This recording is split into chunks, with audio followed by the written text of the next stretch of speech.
집합 건물의 효율적 관리와 관리비 절감 방안에 대해서 강의를 시작해 보겠습니다. 아시다시피 우리가 배우는 데서 멈추면 안 되시기 때문에 항상 이제 교육 들으시는 분들은 노트북을 이제 준비해 주시면 되게 좋을 것 같아요. 앞으로는. 그럼 저희가 이제 단순히 건물 관리나 하자 보수나 이런 문제점 그리고 사업의 비전 이런 것도 배우지만 실제로 사업을 하기 위해서는 우리가 요즘에 가장 필수 요건이 마케팅이잖아요. 이제 마케팅적인 걸 이제 다음 주부터 제가 실제 사용하는 이제 마케팅 툴들을 직접 하나씩 알려드리면서 이제 실무를 하나하나 알려드릴 생각이에요. 그래서 이왕이면 같이 이제 노트북을 켜 놓으시고 보시는 게 좋을 것 같습니다. 네. 자, 서론, 대형 집합 건물의 관리비 추세와 문제점, 그리고 효율적인 관리와 관리비 절감 방안, 결론으로 시작하겠습니다. 서론. 그 집합 건물이란 우리가 뭐 공인중개사 시험을 보신 분들이나 주택관리사 시험을 보신 분들은 흔히 이제 집합 건물 그리고 공동주택 뭐 이런 용어들을 이제 배우셨어요. 집합 건물이란 뭐냐? 이 법적 근거는 집합 건물의 소유 및 관리에 관한 법률에 따라서 이제 저희가 운영을 합니다. 정의는 한 동 건물 중 구조상 구분된 수개의 부분이 독립한 건물로 사용될 수 있는 경우예요. 그러니까 집합 건물은 예를 들어 100층짜리 건물을 졌지만 한 사람의 소유로 한 사람이 전체 사용한다라고 하면 집합 건물의 개념과 달라요. 하지만 5층짜리 프라자 상가라도 개발해서 구분된 임차인이나 구분된 소유권이 이루어지면 우리가 바로 집합건물법에 따라서 관리를 해야 한다라고 합니다. 자, 집합건물의 발전 추세를 보시면 이 건축 시행자가 비교적 큰 비용 투자 없이 다수의 구분 소유자 모임에 의해서 대형으로 건축할 수 있는 상품력과 정부의 부동산 완화 정책에 따라 다양한 형태의 지속적인 발전이 있는 것으로 개발된 거예요. 예전에 보람의 복합타운, 상계동 신시가지, 분당, 판교, 일산, 도곡동 타워 팰리스 등의 건물들을 우리가 얘기합니다. 이제 집합 건물은 이제 용도별로 구분을 하셔야 돼요. 그러니까 집합 건물을 보면 우리가 주기능 요소가 있고 부가기능 요소가 있습니다. 흔히 이제 기능 요소 중에 주기능 요소는 당연히 이제 주거, 사람이 거주하고 이용할 수 있는 부분, 공간이죠. 뭐 주거는 아파트, 기숙사, 연립주택 등의 공동주택, 상가주택도 포함됩니다. 업무는 뭐 오피스텔 회의실, 소규모 사무실, 벤처기업 사무실, 뭐 지식산업센터 등을 얘기하고 있고요. 오늘 강의의 사례나 타겟은 지식산업센터 위주로 얘기를 할 예정입니다.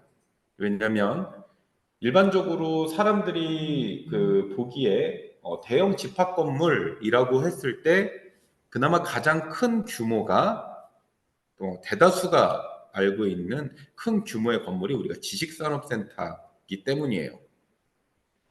그리고 상업은 도소매, 판매업종, 할인점 등의 서비스 계통업종, 수리업체 등을 얘기하는 거예요. 그 외 부가기능 요소로는 뭐 보시다시피 숙박시설, 문화 관련, 체육여가, 공공시설 및 휴게실 등으로 나타내고 있습니다. 기존의 이런 건물들의 집합 건물들의 관리 업무의 문제점을 먼저 짚고 갈게요.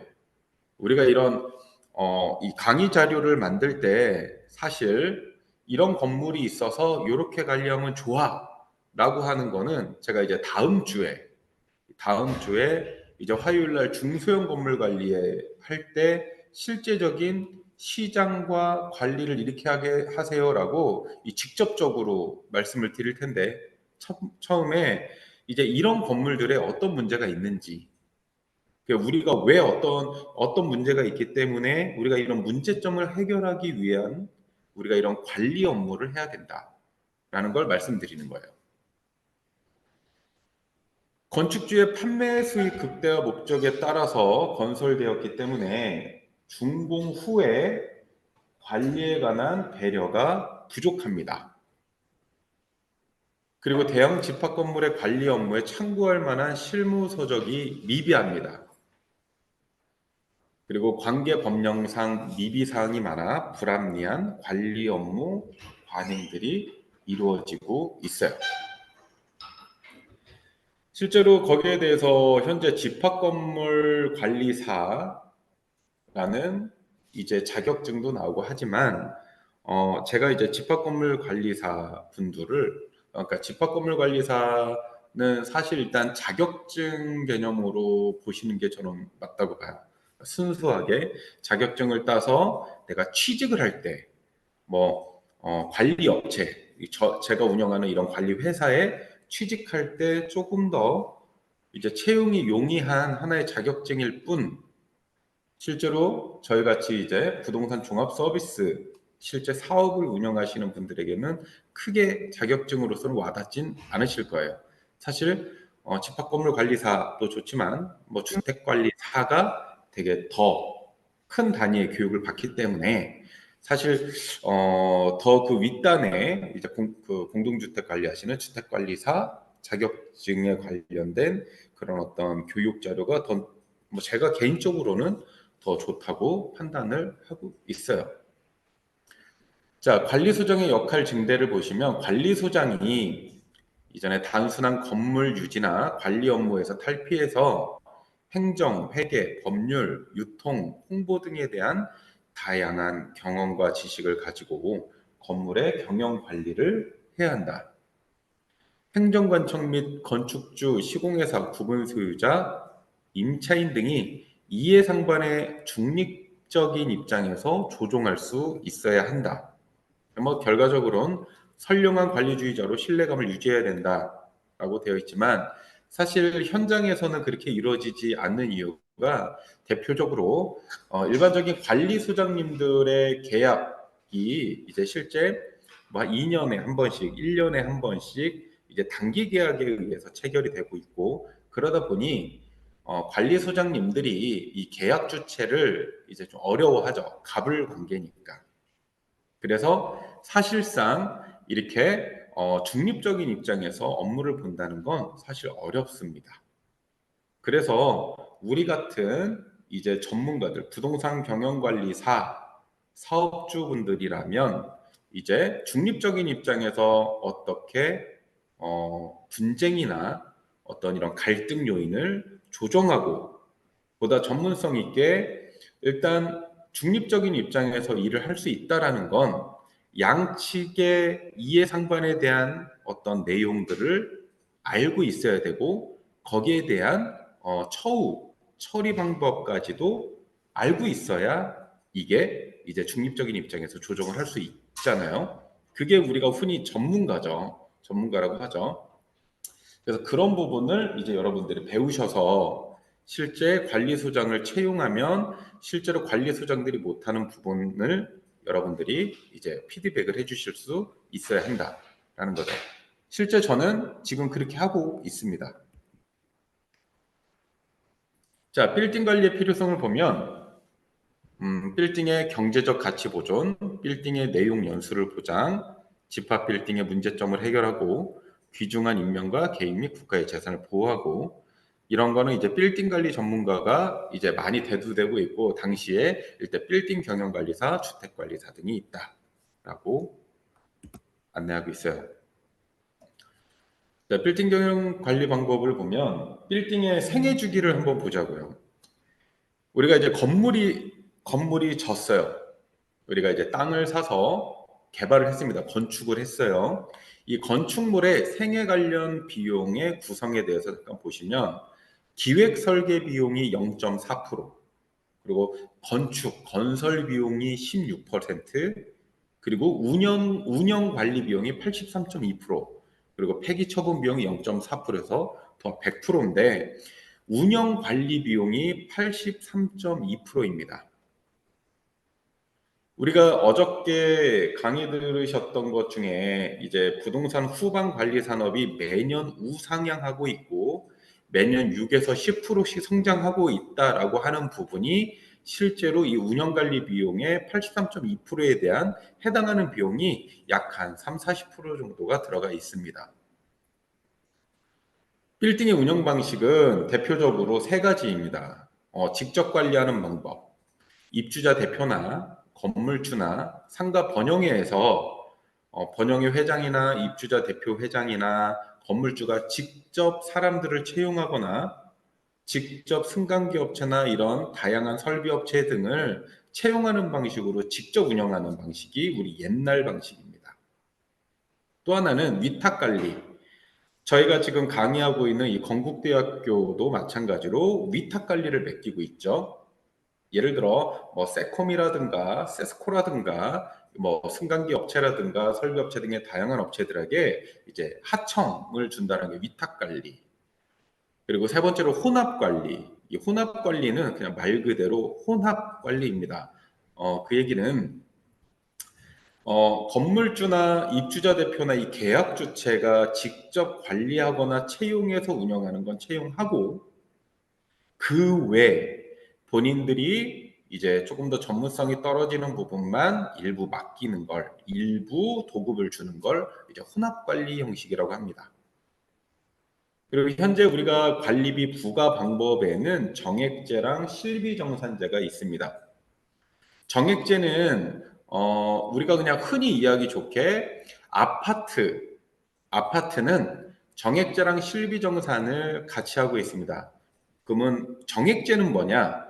일반 관리비입니다. 일반 관리비는 우리 아파트가 1200세대라고 가정했을 때 1200세대의 경비원, 청소이모, 관리소장, 관리소, 사무소 경리들 이런 전체의 매월 그러니까 변하지 않고 매달 변하지 않고 고정으로 지출돼야 되는 총 금액을 일반 관리비라고 하죠. 인건비들의 총합을. 그리고 이거를 n분의 1에서 나가는 게 정액 비용입니다. 그래서 우리가 관리비 영수증을 보면 일반 관리비는 그렇게 변하지 않습니다. 그러니까 일반 관리비가 매월 4만 원이면 4만 원일 거고 매월 10만 원이면 10만 원이 고정 비용이라는 얘기죠.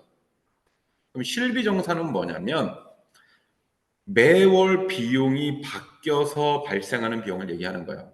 사용량에 따라서 변화되는 비용들. 예를 들어서 말씀드리면 전기세, 수도세, 뭐 난방비, 뭐 대표적으로 이러죠.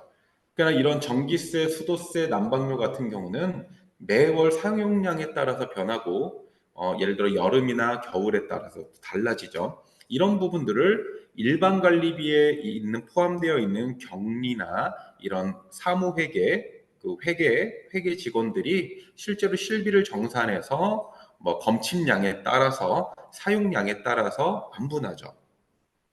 또는 1년에 한 번 공사하는 비용이 발생한 거를 전체 입주자랑 그때 그 해당 월에만 이제 실비정산으로 나눠서 내는 경우도 있죠. 그런 부분을 실비정산이라고 하는 겁니다. 자, 그러면 좀 더 직접적으로 들어가 볼게요. 빌딩의 운영 관리 방식에서 직접 관리의 장점은 뭐고 단점은 뭐냐?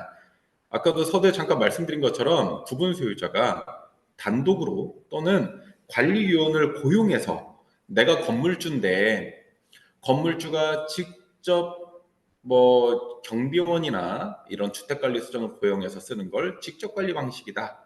자, 장점은 입주자에 대한 최대한의 서비스를 제공할 수 있다.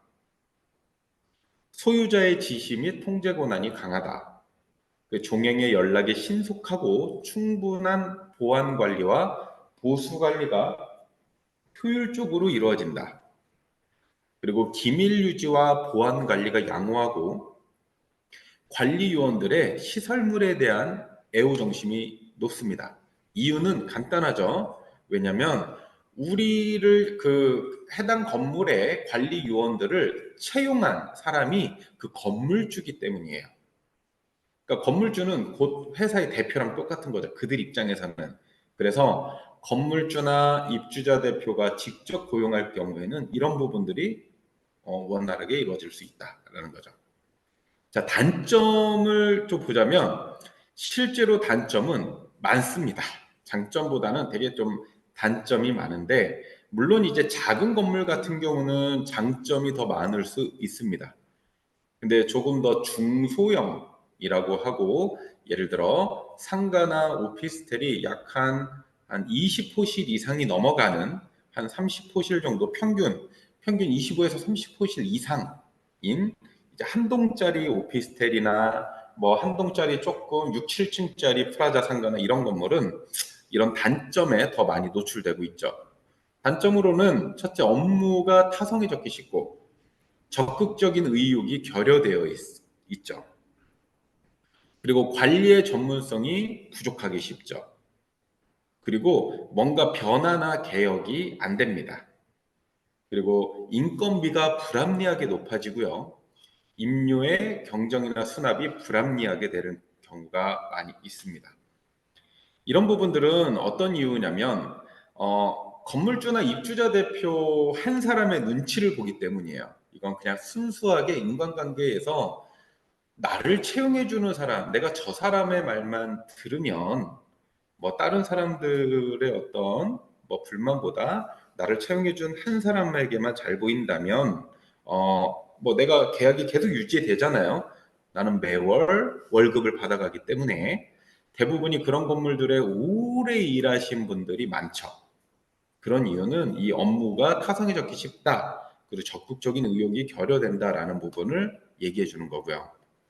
그리고 관리의 전문성이 부족하기 쉽다라는 건 그분들을 채용할 때 채용 당사자, 이제 건물주나 입주자 대표 회의가 입주자 대표가 전문성이 없기 때문에 내 건물에 어떤 전문가를 써야 할지 모르기 때문에 사실상 그냥 인상 좋으신 아저씨를 쓰는 경우가 더 많기 때문에 실제로 누수가 나든가 설비가 불량하다든가 뭐 소방벨이 울린다든가 뭐 전기세가 불합리하게 나온다든가 수도세가 너무나 많이 나올 때 이런 부분들을 저희 같은 전문가들은 전기세가 많이 나오고 수도세가 많이 나올 때가 있어요. 그럴 때는 사전에 왜 나오는지를 파악해서 잘못된 거는 한전에다가 우리가 그만큼 이제 절감해 달라고 요청도 하기도 하죠. 근데 그런 전문성이 부족하다. 또 개혁이 곤란하죠. 그 건물을 관리함에 있어 이 실제 사용자, 실사용자라면 임차인이나 입주자들이 원하는 시대가 변하면서 원하는 게 있을 거예요. 예를 들어 노후된 건물인데 이전까지 그냥 경비원 아저씨 둘을 써서 경비원 아저씨들이 주차장 단속을 하셨단 말이죠. 근데 사실 요즘은 무인 주차 시스템도 많이 있어서 실제로 경비원 아저씨 둘의 월급이 총합의 지출이 500이라고 가정했을 때 4대 보험이나 어떤 퇴직금을 포함해서 매월 500만 원을 지출한다고 가정했을 때 무인 주차 시스템을 적용시켜 주면 사실상 내 돈 들이지 않고 한 달에 100에서 200만 원의 거꾸로 수익이 들어올 수 있는 방법도 있는데 대부분은 이제 이런 개혁이 좀 곤란하다라는 거죠. 그리고 인건비가 불합리하게 높아진다는 얘기는 사실상 이겁니다. 그냥 저희 같은 전문 업체들은 모든 노무 기준이나 어떤 노무 안에서도 우리가 이제 시간당 시급이 10,000원이라고 가정했을 때 경비원 아저씨들은 24시간 막교대하는 경우들이 많이 있어요.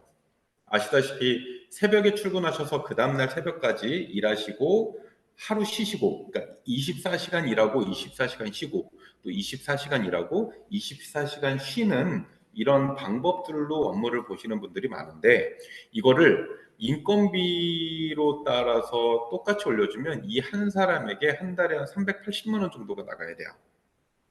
근데 그렇게 못 나가잖아요. 그렇기 때문에 대부분 이런 소형 건물들 같은 경우는 그냥 요야모야 뭐 150, 180 그냥 실제 건물주나 입주자 대표회의가 그 그 할아버지가 이런 식으로 얘기를 하겠죠. 대부분이 그냥 나는 적정한 금액만 받아도 있겠다. 근데 문제는 이게 나중에 노동청에 많이 불려가게 되는 이유죠. 왜? 노동법에 따라서 근로계약을 체결하지 않았고 노동법에 따라서 급료를 주지 않았다라는 문제가 많이 발생해서 실제 나중에 지금 2, 3년, 3, 4년, 10년 동안은 좋았다가 그 이후에 이분이 몸이 아파서 그만두시거나 어떤 상황이 발생했을 때 그분들의 자식들, 그러니까 일은 뭐 나이 70 먹은 아버님이 일을 하시다가 경비 아저씨가 그만두시면 뭐 30살, 40살, 50살 먹은 자녀가 노동청에 신고를 하는 경우가 있고 실제 저도 한 4년 전에 그런 그 소송이 아니라 이제 그 노동청에 실제 불려가서 뭐 경기지방노동위원회 뭐 이런 데도 가서 이제 재판도 받고 했죠. 결과적으로는 이제 우리가 이렇게 유야무야 주먹구구식으로 하면 결과적으로 나중에 다시 다 돌려줘야 된다. 이런 일들이 사실 많은데 그것 때문에 저희가 노동법에 보면 이제 감시적 단속적 근로라는 게 있어요. 감시적 단속적으로 근무한다. 그러니까 이분이 제조업처럼 하루 종일 뭔가 8시간을 일하고 야간에 실제로 24시간을 일하고 24시간을 쉬는데 거기서 자는 시간이 한 10시간인데 그래도 야간 수당이 붙거든요. 6시 이후로는 0.5배가 붙는 거 아시죠? 그러니까 그냥 저녁 때는 1.5배의 시간을 책정해도 250만 원 이상이 나가야 되는데 절대 입주자들이 그 돈을 못 주거든요. 이런 경우에 이제 우리가 감시적 단속적 근로 대상이라서 사실 미리 이분을 채용하기 전에 허가를 받아야 돼요. 허가를 받으면 실제로 이 사람은 그냥 앉아서 편히 쉬고 있다가 감시적 어떤 상황이 발생했을 때만 일을 하는 사람, 단속적, 특정 시간에만 뭐 순찰이나 어떤 업무 행위를 하고 나머지는 그냥 자리를 지키거나 쉬는 사람이다라는 걸 우리가 사전에 이분을 채용하기 전에 미리 허가만 받으면 최저임금으로 써도 괜찮다라는 거죠. 이런 걸 모르고 일반적인 건물주분이나 일반적인 입주자 대표나 번영회 회장들이 비전문적인 사람들이 이분들을 직접 관리로 채용을 하기 때문에 이럴 때 발생하는 단점들이 있다라는 거죠. 그래서 결과적으로 임류의 경정 수납이 불합리하다라는 것도 같이 연관됩니다. 자, 두 번째로 위탁 관리. 우리가 흔히 도급 관리라고 하죠. 구분 소유자가 관리하지 않고 대행업체 등에 위탁 관리하여 관리하는 방식으로 위탁 수수료만 부과하는 위탁 관리와 관리 전체를 위임하는 도급 관리가 있습니다. 자, 잠깐 보시면 장점으로는 구분 소유자가 본업에 전념할 수 있다. 제가 항상 우리 건물주분들이나 회장님들 만나서 이 계약을 딸 때 하는 얘기예요. 그냥 예를 들어 그 강남에 이모 회장님이라고 저랑 오래된 회장님이 계신데 이분은 강남에 3대째 사시는 분이에요. 그러니까 3대째 사셨단 말이에요. 토박이에요. 토박이. 강남 토박이. 그래서 이분은 본인이 자산이 뭐 2천억이 있어도 크게 뭐 회사 운영하니까 원래 그런 줄 알고 사는 사람. 그리고 뭐 역삼, 선릉 이런 데 다 자기 땅 건물이 있는 사람인데 이분들 특징이 부모님들한테 배운 게 있어요. 옛날 할아버지, 아버지 때부터 본인들이 직접 건물을 져서 건물도 청소하고 주차 관리도 하고 뭐 미납 관리도 본인들이 직접 다 쫓아다니고 임대차 계약도 공인중개사보다 더 꼼꼼해요. 오히려 공인중개사보다 더 잘 알고 있습니다. 실제로 실제 운영하는 걸 물론 이제 법이 개정되거나 뭐 상가임대차보호법이 개정됐고 주택임대차보호법이 개정됐고 이런 개정법에 따라서는 좀 미흡은 하지만 사실 본인들이 어떤 피해가 가지 않는 선에 대한 이 특약 내용을 너무 잘 알고 계신 분들이에요. 되게 꼼꼼하시고 제가 이분하고 한 2번 만나서 결과적으로는 이제 계약을 땄는데 제가 그랬죠. 이분이 이제 건축사신데 건축회사도 운영하시는데 다른 얘기 안 했습니다. 그냥 롯데타워 시그널 같은 거를 앞으로 또 계속 지셔라. 그리고 이런 건물들은 중소형 건물들은 저한테 맡기셔서 본업에 집중하셔라. 여기 한 달에 100만 원, 200만 원 가지고 저 같은 전문가를 쓰시는 게 낫지. 이 지금 한 달에 몇 억, 몇 천만 원, 1년에 몇 십억씩 버시는 분이 이걸 하시면 안 된다라고 해서 계약을 갖고 왔죠. 그러니까 구분 소유자가 본업에 전념할 수 있다. 그리고 요즘은 좋은 게 2세대 건물주들이 있어요. 자녀들이 상속받은 건물. 근데 그 자녀들이 어저께 그저께도 얘기 드렸지만 이분들이 전문 직종이에요. 변호사, 판사, 뭐 교수, 의사, 뭐 다양합니다. 뭐 진짜 뭐 국제 회계사부터. 이분들은 건물 관리에 대해서 우리 아버님들, 할아버지들처럼 직접 하고 싶지 않으세요. 그렇기 때문에 우리의 시장이 이렇다. 두 번째나 급여 체계나 노무가 단순화된다. 왜냐하면 위탁 관리하는 업체는 저처럼 할 거라는 얘기죠. 예를 들어 경비 하나를 채용한다 하더라도 감시적 단속적으로 허가받아서 채용하기 때문에 일단 급여 체계가 되게 단순해지죠. 이렇게 많이 오를 일도 없죠.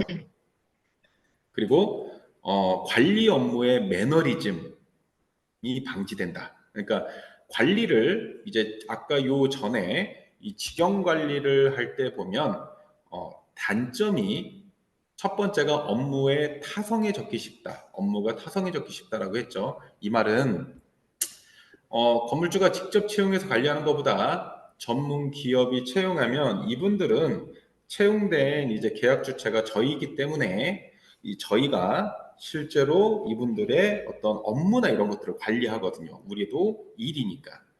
예를 들어 제가 한 달에 300만 원을 받는 건물이 있어도 그 건물에 지금 상주하지 않고 건국대학교 산학협동관에서 여러분들에게 강의는 하지만 실제로 아까 우리 조교님은 잠깐 보셨지만 업무 전화는 한 통화씩 하거든요. 건물에 무슨 일이 있을 때 우리 반장님들한테 전화해서 이거 이렇게 처리해 주세요. 이렇게 문을 열어 주세요. 그럼 어떻게 하면 좋을까요? 예를 들어 이런 것처럼 그 외부에서도 충분히 관리를 꾸준하게 하기 때문에 이 일하시는 분들이 이제 무사한 일, 매너리즘에 빠지지 않는다라는 거죠. 그리고 마지막으로 전문업자를 활용함으로써 빌딩 관리가 합리적일 수 있다. 이거는 뭐 저는 실제로 이래요. 이게 이론상이라고 제가 적어놓은 이유는 우리나라에 많은 주택관리업체, 건물시설관리업체, 빌딩관리업체 되게 많습니다. 그 중에 전문업체라고 한다면 저는 사실 대우건설이나 롯데건설이나 롯데나 KT 뭐 요 정도 회사들의 자회사가 전 전문업체라고 생각하고 있어요. 그 외에는 그냥 사업자만 내고 예전에 그냥 인테리어 하셨던 분이 그냥 건물관리업체 사업자만 해서 그냥 사업하시는 분. 그러니까 이거 죄송하지만 사업과 전문성은 좀 별개다. 그냥 뭐 사업을 하시는 거는 인정. 근데 전문성은 없다라고 생각을 합니다. 자, 단점도 있습니다. 위탁관리, 도급관리의 단점도 있는데 관리사, 관리소장 저희가 저희가 이제 건물관리에 이제 사람을 파견해 놓잖아요. 파견된 관리소장이나 그리고 그 파견한 계약한 전문관리 회사의 신뢰도에 문제가 있을 수 있다.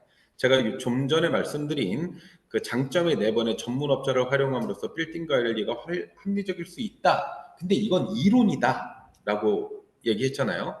그런 것처럼 전문관리 회사의 신뢰도, 그러니까 전문성이 없을 수 있습니다. 두 번째로는 전문관리 회사의 관리위원회 인사이동이 심할 수 있습니다. 그 이유는 어, 관리업체는 계약된 위탁 관리비를 받아요. 일반 관리비를 계약된 비용으로 받죠. 실제로 예를 들어 드리면 아파트 관리업체, 주택 관리업체, 그러니까 뭐 흔히 주택 관리업체 그 사업자 비용이 뭐 법인으로 3억 이상의 뭐 어떤 조건들 뭐 이런 게 있어요. 뭐 주택관리소장 있어야 되고 뭐 기술사가 하나 뭐 이런 조건들을 충족해서 이분들이 실제로 위탁료로 받는 게 한 달에 몇십만 원에서 몇만 원입니다. 대형 아파트를 얘기하는 거예요. 저희는 대형 아파트를 하진 않지만 근데 제가 지금 전문관리회사의 관리위원회 인사이동이 심할 수 있다라는 걸 설명해 드리려고 하다 보니까 그래요. 왜냐면 위탁 수수료는 작고 그 일반 관리비는 크기 때문에 이 일반 관리비에는 직원들의 인건비와 사대보험료와 퇴직금, 복리후생 비용이 다 포함되어 있는 금액이에요. 그러면 관리업체는 실제 3천만 원을 받아서 본인들의 수입인 50만 원을 빼고 2,950만 원을 별도의 통장에서 인건비 나가고 이분들의 사대보험료나 이런 거를 보관하고 운영할 수 있어야 되죠. 이게 맞죠? 그렇지만 전문성이 없고 계약이 많이 없고 또는 뭐 관리업체가 그 재물을 자금이죠. 기업의 자금을 제대로 운영하지 못해서 돈이 마이너스 나는 경우가 생기는 거예요. 예를 들어 갑자기 전문 관리업체 대표이사나 이런 사람들이 뭐 뜻하지 않게 뭐 돈을 얻다 쓰는데 항상 우리가 받는 50만 원의 수익 갖고는 얼마 안 되는 거죠. 근데 그 옆에 몇억 또는 몇십억에 보관하고 있는 통장이 있다라고 생각을 해보세요. 이게 손을 안 대겠어요? 뭐 사람들은 다 대거든요. 그냥 이때, 그러니까 물론 모두가 그렇다라는 건 아닌데 그런 업체들이 있습니다. 사실상 그래서 되게 분쟁이 나는 경우가 되게 많죠. 대법원 판례에 되게 많아요. 이때 이 사람들이 많이 하는 게 이 돈을 조금 더 안정적으로 빼오려면 어떻게 빼와야 되냐면 어, 계약된 일반 관리비에서 수익을 더 남겨야 되기 때문에 예를 들어 직원 월급을 300씩 책정했다라고 한다면 내가 이들을 자르고 250만 원짜리의 새로운 직원을 구한다면 저는 3명만 바꿔도 월 150만 원의 수익이 플러스로 생기잖아요. 매월 관리업체는 이런 이유 때문에 관리위원회 인사이동이 심한 경우가 있다라고 하는 거예요. 그리고 이런 잦은 인사이동 때문에 이 해당 아파트나 빌딩을 관리하고 있던 사람이 다른 곳으로 이직을 해서 나가는 상황이 벌어 있다 보니 빌딩 내의 기밀 유지 및 보안이 불안할 수 있다라고 얘기를 드리는 겁니다. 그리고 관리위원들의 빌딩 설비에 대한 애호 정신이 낮을 수 있죠. 왜냐면 제가 지금 전에 설명드린 이런 잦은 인사이동이 있을 수 있기 때문입니다. 그리고 주택관리소장이나 빌딩경관리소장 그 해당 건물에 그 지식산업센터에 소장하고 마찰이 있어서 그만두는 사람들도 있어요. 그러니까 이분들이 나가면 결과적으로는 이 관리하던 건물에 이제 속속들이 알고 있는 것들이 외부에 나가잖아요. 그렇기 때문에 오히려 그런 걸 수도 있다. 그리고 빌딩 설비에 대한 애호 정신이 낮을 수 있고, 그리고 각 부분의 종합적인 관리가 용이하지 않을 수 있습니다. 자, 마지막으로 세 번째 혼합 관리는 이 직영 관리와 위탁 관리의 장점만을 적용한 형태로 빌딩 관리 업무의 일부는 위탁하고 나머지는 직영하는 방식입니다. 자, 여러분들이 빌딩이 하나 있어요. 예를 들어 지식산업센터를 제가 하나 줬습니다. 제가 지식산업센터를 하나 줬는데 그 건물에 제가 직접 예를 들어 내가 외부에서 사업을 해서 사람을 채용해 본 전력이 있어서 뭐 경비원이나 관리소장이나 이런 사람들은 직접 채용을 했어요. 직접 채용을 했는데 보니까 기계 설비나 소방이나 뭐 승강기나 이런 곳은 제가 제대로 알지 못하는 거예요. 그래서 일부는 직접 채용하고 나머지는 위탁 형태로 맡기는 경우를 일부 혼합 관리라고 하는 겁니다. 이 혼합 관리의 장점으로는 이 관리 업무에 대한 강한 지도력을 계속 확보할 수 있어요.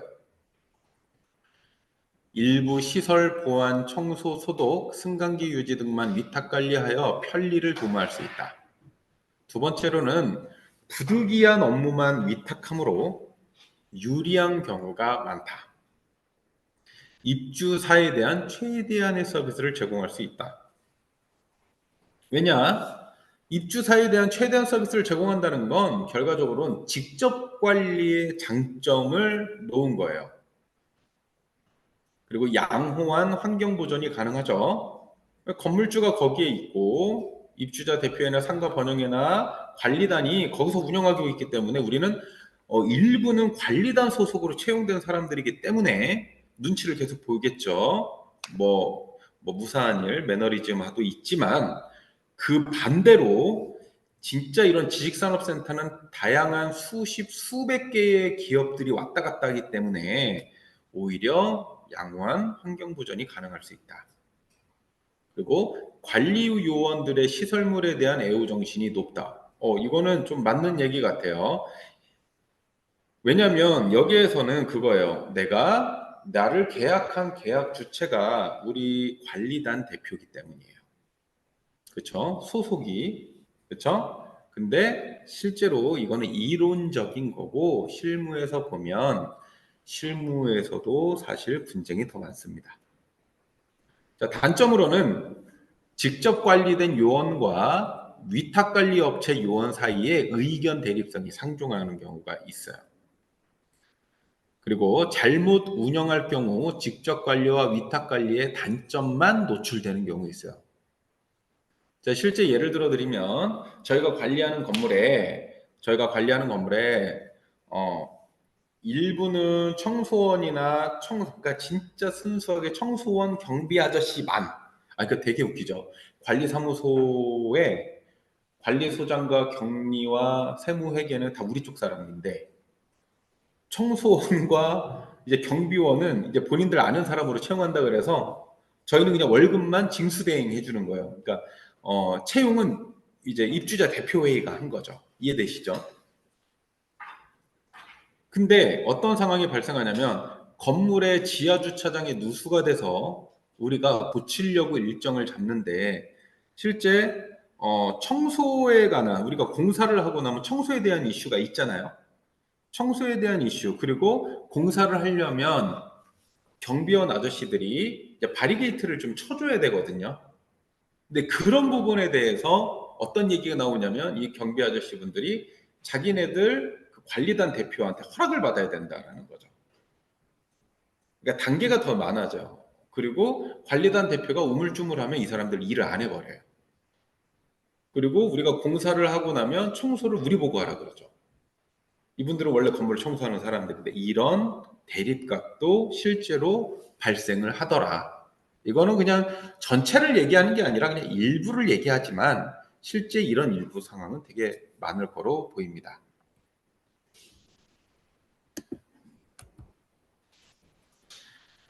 자, 그 대형 집합 건물의 개발 현황을 그냥 잠깐 보시면 여러분들 다 아실 거예요. 1960년대 세운상가, 낙원상가, 1980년대 후반에 첨단 주상 건축물이라 그래서 이 보람의 복합타운, 상계동 신시가지, 분당 일산 등이고 1990년대 후반기에는 다양한 용도의 집합 건물이 건축됐죠. 테크노마트 21, 국제전자센터 등이 있죠. 그리고 요즘은 갈수록 스마트 빌딩, 스마트 시티, 스마트 홈 이런 식으로 해서 고급형 도심 주거 수요 대상으로 이제 초대형화, 첨단화 등이 한창 지금은 이제 고금리, 고물가, 스태그플레이션, 경기 불안 이런 것 때문에 사실상 개발이나 분양의 어떤 선장 산업이 조금 많이 떨어졌지만 약간 후진되어 있지만 사실 요 전까지만 해도 초대형화, 고급화, 첨단화 등으로 많이 건물을 짓는다고 했죠.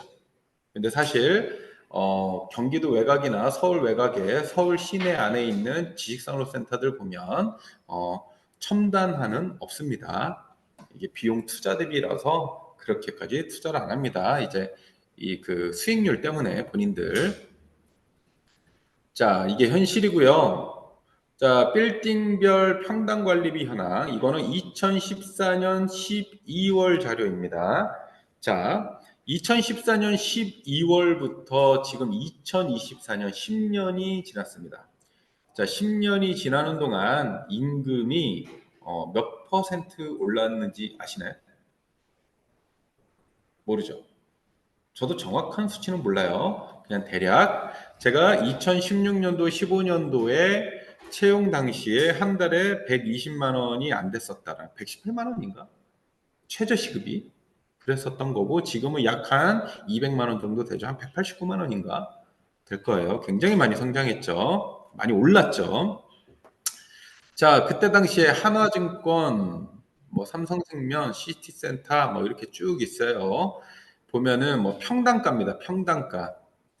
자, 평당가라 그래도 되게 비싸요. 이때도 되게 비쌌죠. 뭐 23,000원 평당입니다. 평당 23,000원. 근데 우리가 이제 항상 전유 평수가 아니고 분양 평수죠. 들어가서 이용하는 사람들은 분양 평수로 돈을 내죠. 내가 이제 실제 18평이지만 뭐 예를 들어 분양 평수가 35평이다. 그러면 35평 곱하기 23,000원, 뭐 34,000원, 35,000원 이렇게 계산해서 기본 관리비를 나가고 플러스로 전기, 수도세 뭐 이런 거 저런 거 저런 거 저런 거 다 하면 한 달에 뭐 100만 원, 80만 원 막 이렇게 냈겠죠, 사람들이. 그때도 엄청나게 비쌌죠. 이유가 아직 우리나라는 인력 기반의 투입이기 때문이에요.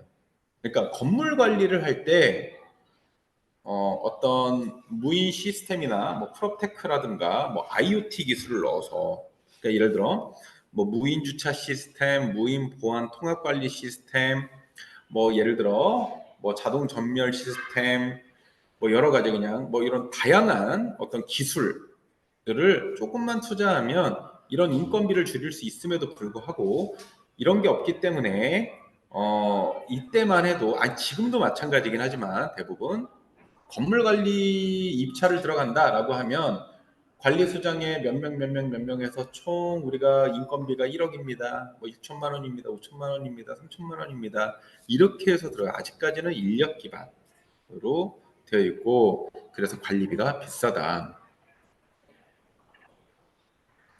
자, 효율적인 관리비 절감 방안에 보시면 제가 이제 대표적으로 삼성 옥립타워하고 흥덕 유타워 지식산업센터를 놓고 이제 강의를 한번 해보는 거예요. 이 삼성 옥립타워와 흥덕 유타워 지식산업센터는 실제로 저희 예전에 공부했던 선생님이 그 임범훈 선생님이 실제 논문으로 썼던 자료를 제가 대놓고 갖다 쓴다고 지금 갖고 왔습니다. 이 선생님이 이 책을 쓰실 때 그냥 이론적으로 그냥 연구해서 하신 게 아니라 실제 삼성 옴니타워의 주택관리소장, 흥덕유타워의 주택관리소장으로 계시면서 책으로 썼던 그 논문으로 이제 썼던 내용입니다. 자, 근본적인 문제점 볼게요. 삼성 옴니타워 구분 소유자 간 상반된 이해관계로 관리사무소를 불신임한다. 그리고 예산 사용이 불투명성. 그리고 관리소장, 그리고 관리인의 근무 자세, 그리고 관리사무소 직원 자질 문제, 그리고 부동산의 시세 하락에 근본적인 문제점이 있었고 흥덕유타워 지식산업센터는 구분 소유자와 시행사 간 상반된 이해관계로 인한 소통 결여 현상, 시행 시공사의 구분 소유자 하자 요청에 대한 처리 문제, 시행사의 미분양분의 관리비 체납에 대한 문제, 예산 사용의 불투명성, 그리고 관리 업무 담당자의 자질 문제 비슷합니다. 보시면 자 개선 방안에는 통합 관리, 통합 관리에는 기술적 관리와 법률적 관리, 경제적 관리가 있다. 자 우리가 이제 부동산 경영관리사가 뭐 하는 사람이에요라고 하면 통합적으로는 자산 관리하는 사람인데 그 중에 시설 관리 측면에서 보다 보면 우리는 기술적인 관리 부분 그리고 법률적인 관리 부분 또 경제적인 관리 부분을 관리할 수 있어야 된다라고 하는 겁니다. 자, FM 시설 관리라고 하죠. FM을 보면 건물을 물리적 차원에서 유지 개량하는 시설 관리입니다. 그냥 딱 까놓고 얘기하면 전기 방제, 설비 유지 관리, 기계 설비, 보안, 안전, 주차 관리, 청소, 조경, 승강기, 에스컬레이터, 시설물 이게 뭐예요? 아파트 관리 사무소가 하는 일입니다. 일반적인 이해되시죠? 자, 그 PM입니다. 우리가 프로퍼티 매니지먼트라고 하는데 이거는 사실상 행정적인 거예요. 운영에 대한 거. 그러면 우리가 아까 뭐라 그랬어요? 집합 건물은 어떤 거를 보고 어떤 걸 가지고 관리를 해야 돼요? 집합 건물은 집합 건물법을 가지고 관리하면 돼. 그러니까 집합 건물법은 우리나라에서 집합 건물의 소유 및 관리에 관한 법률로 이미 정해져 있어라고 하는 거죠. 쉽죠? 그러니까 집합 건물의 소유 및 관리에 관한 법률을 보면 1조 1항부터 쫙 있죠. 그 내용대로 관리하면 돼. 근데 이제 그 규정은 말 그대로 규정일 뿐 좀 어렵죠. 그래서 우리가 그걸 이제 풀어내면서 이제 여러분들은 이제 경영 관리를 하셔야 된다는 거죠. 자, 관리규약의 제정, 개정, 또 용도 변경, 뭐 사법상 권리 보존, 공법상 규제 등을 보는 거죠. 그러니까 어렵게 생각하지 마십시오. 우리는 공법상 규제까지 들어가지는 않습니다. 왜냐 여러분들은 저는 하겠죠, 외부에서. 근데 여러분들은 예를 들어 관리규약을 어떻게 변경해요라고 하는 거죠. 예를 들어 여러분들이 제가 이제 다음 주부터 마케팅에 관한 것도 같이 알려드릴 거니까 뭐 블로그나 예를 들어 블로그나 뭐 인스타 예를 들어 뭐 유튜브 쇼츠 이런 걸 만들어서 그냥 매 수강 때 일주일에 한 개씩은 쓰실 거예요, 글을. 자, 그러다 보면 어딘가에서 문의가 올 겁니다. 돌다 보면 문의가 오겠죠. 근데 이런 문의가 올 거예요. 아니 우리 지금 입주자 대표를 바꾸려고 하는데 그런 것도 해줄 수 있냐. 자, 뭐라고 하실 건지 그런 거죠. 왜 우리가 입주자 대표를 바꾸려고 해. 상가 번영 회장을 바꾸려고 해. 너무 독단적이야 저 사람. 이거 하는데 그런 것도 해줄 수 있어요? 이런 거예요. 그렇죠? 혹은 이런 거죠. 우리가 지금 관리비를 너무 많이 내요. 근데 관리규약을 개정해야 되는 상황이 있는 거예요. 그럼 이걸 어떻게 해야 돼요? 그러니까 방법론적인 거. 이런 거를 이제 집합 건물의 소유 및 관리에 관한 법률을 이제 툴로 잡고 이제 그 외 실제 실무로서 이제 관리 규약도 개정하고 입주자 대표 회도 변경하고 그 입주자 대표를 자르게 할 수 있다라는 건 뭐예요? 다르게 생각하면 우리 관리 계약에 대한 체결도 우리가 이제 과반수 의결권이나 이제 이런 걸로 얼마든지 들어갈 수 있다라는 거죠. 돌려 얘기하면 그러니까 내가 잘리지 않아야 되잖아요. 그쵸? 건물주 한 사람이나 입주자 대표 한 사람하고 계약을 체결했어요. 근데 그 입주자 대표가 입주자들 모르게 공급행령을 하다 걸린 거예요. 근데 그런 입주자 대표 많습니다. 엄청 많아요. 자, 딱 걸렸어. 총무가 같이 일하던 총무가 입주자 대표한테 그러는 거야. 야, 너 왜 커피를 공금으로 사 먹어? 야, 우리 커피 아파트 입주자 통장을 공금으로 사. 그래서 총무가 다른 성관이나 그 다른 입주자들한테 말 많은 어머니들한테 얘기를 했더니 어머니들이 막 들고 일하는 거예요. 저 뭐예요? 응? 한번 파보자. 근데 이 사람이 안 나와요. 그런 입주자 대표들은 특징이 딱 자기가 잘못했다는 게 걸리면 굴 속으로 숨어버려요. 또는 아예 쌈딱처럼 나와버려요. 그리고 나는 못 그만둬. 니네가 알아서 해. 그러니까 이런 걸 어떻게 자를 거냐라는 거죠.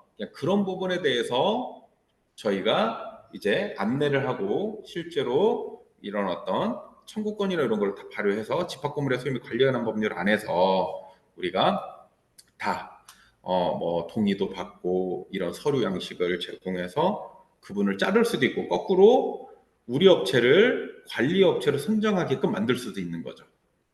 그게 다 집합 건물의 소유 및 관리에 관한 법률에 있는 과반수 의결권이라든가 뭐 집회권, 뭐 총회, 뭐 이런 다양한 것들로 이제 여러분들이 배우시면서 다다음 주에 아마 집합 건물의 소유 및 관리에 관한 법률에 관해서 제가 아마 읽어주는 집합건물법 읽어주기라고 하는 그 시간을 가질 건데, 그걸 들으시다 보면, 아, 지금 얘기하는 게 그거였구나.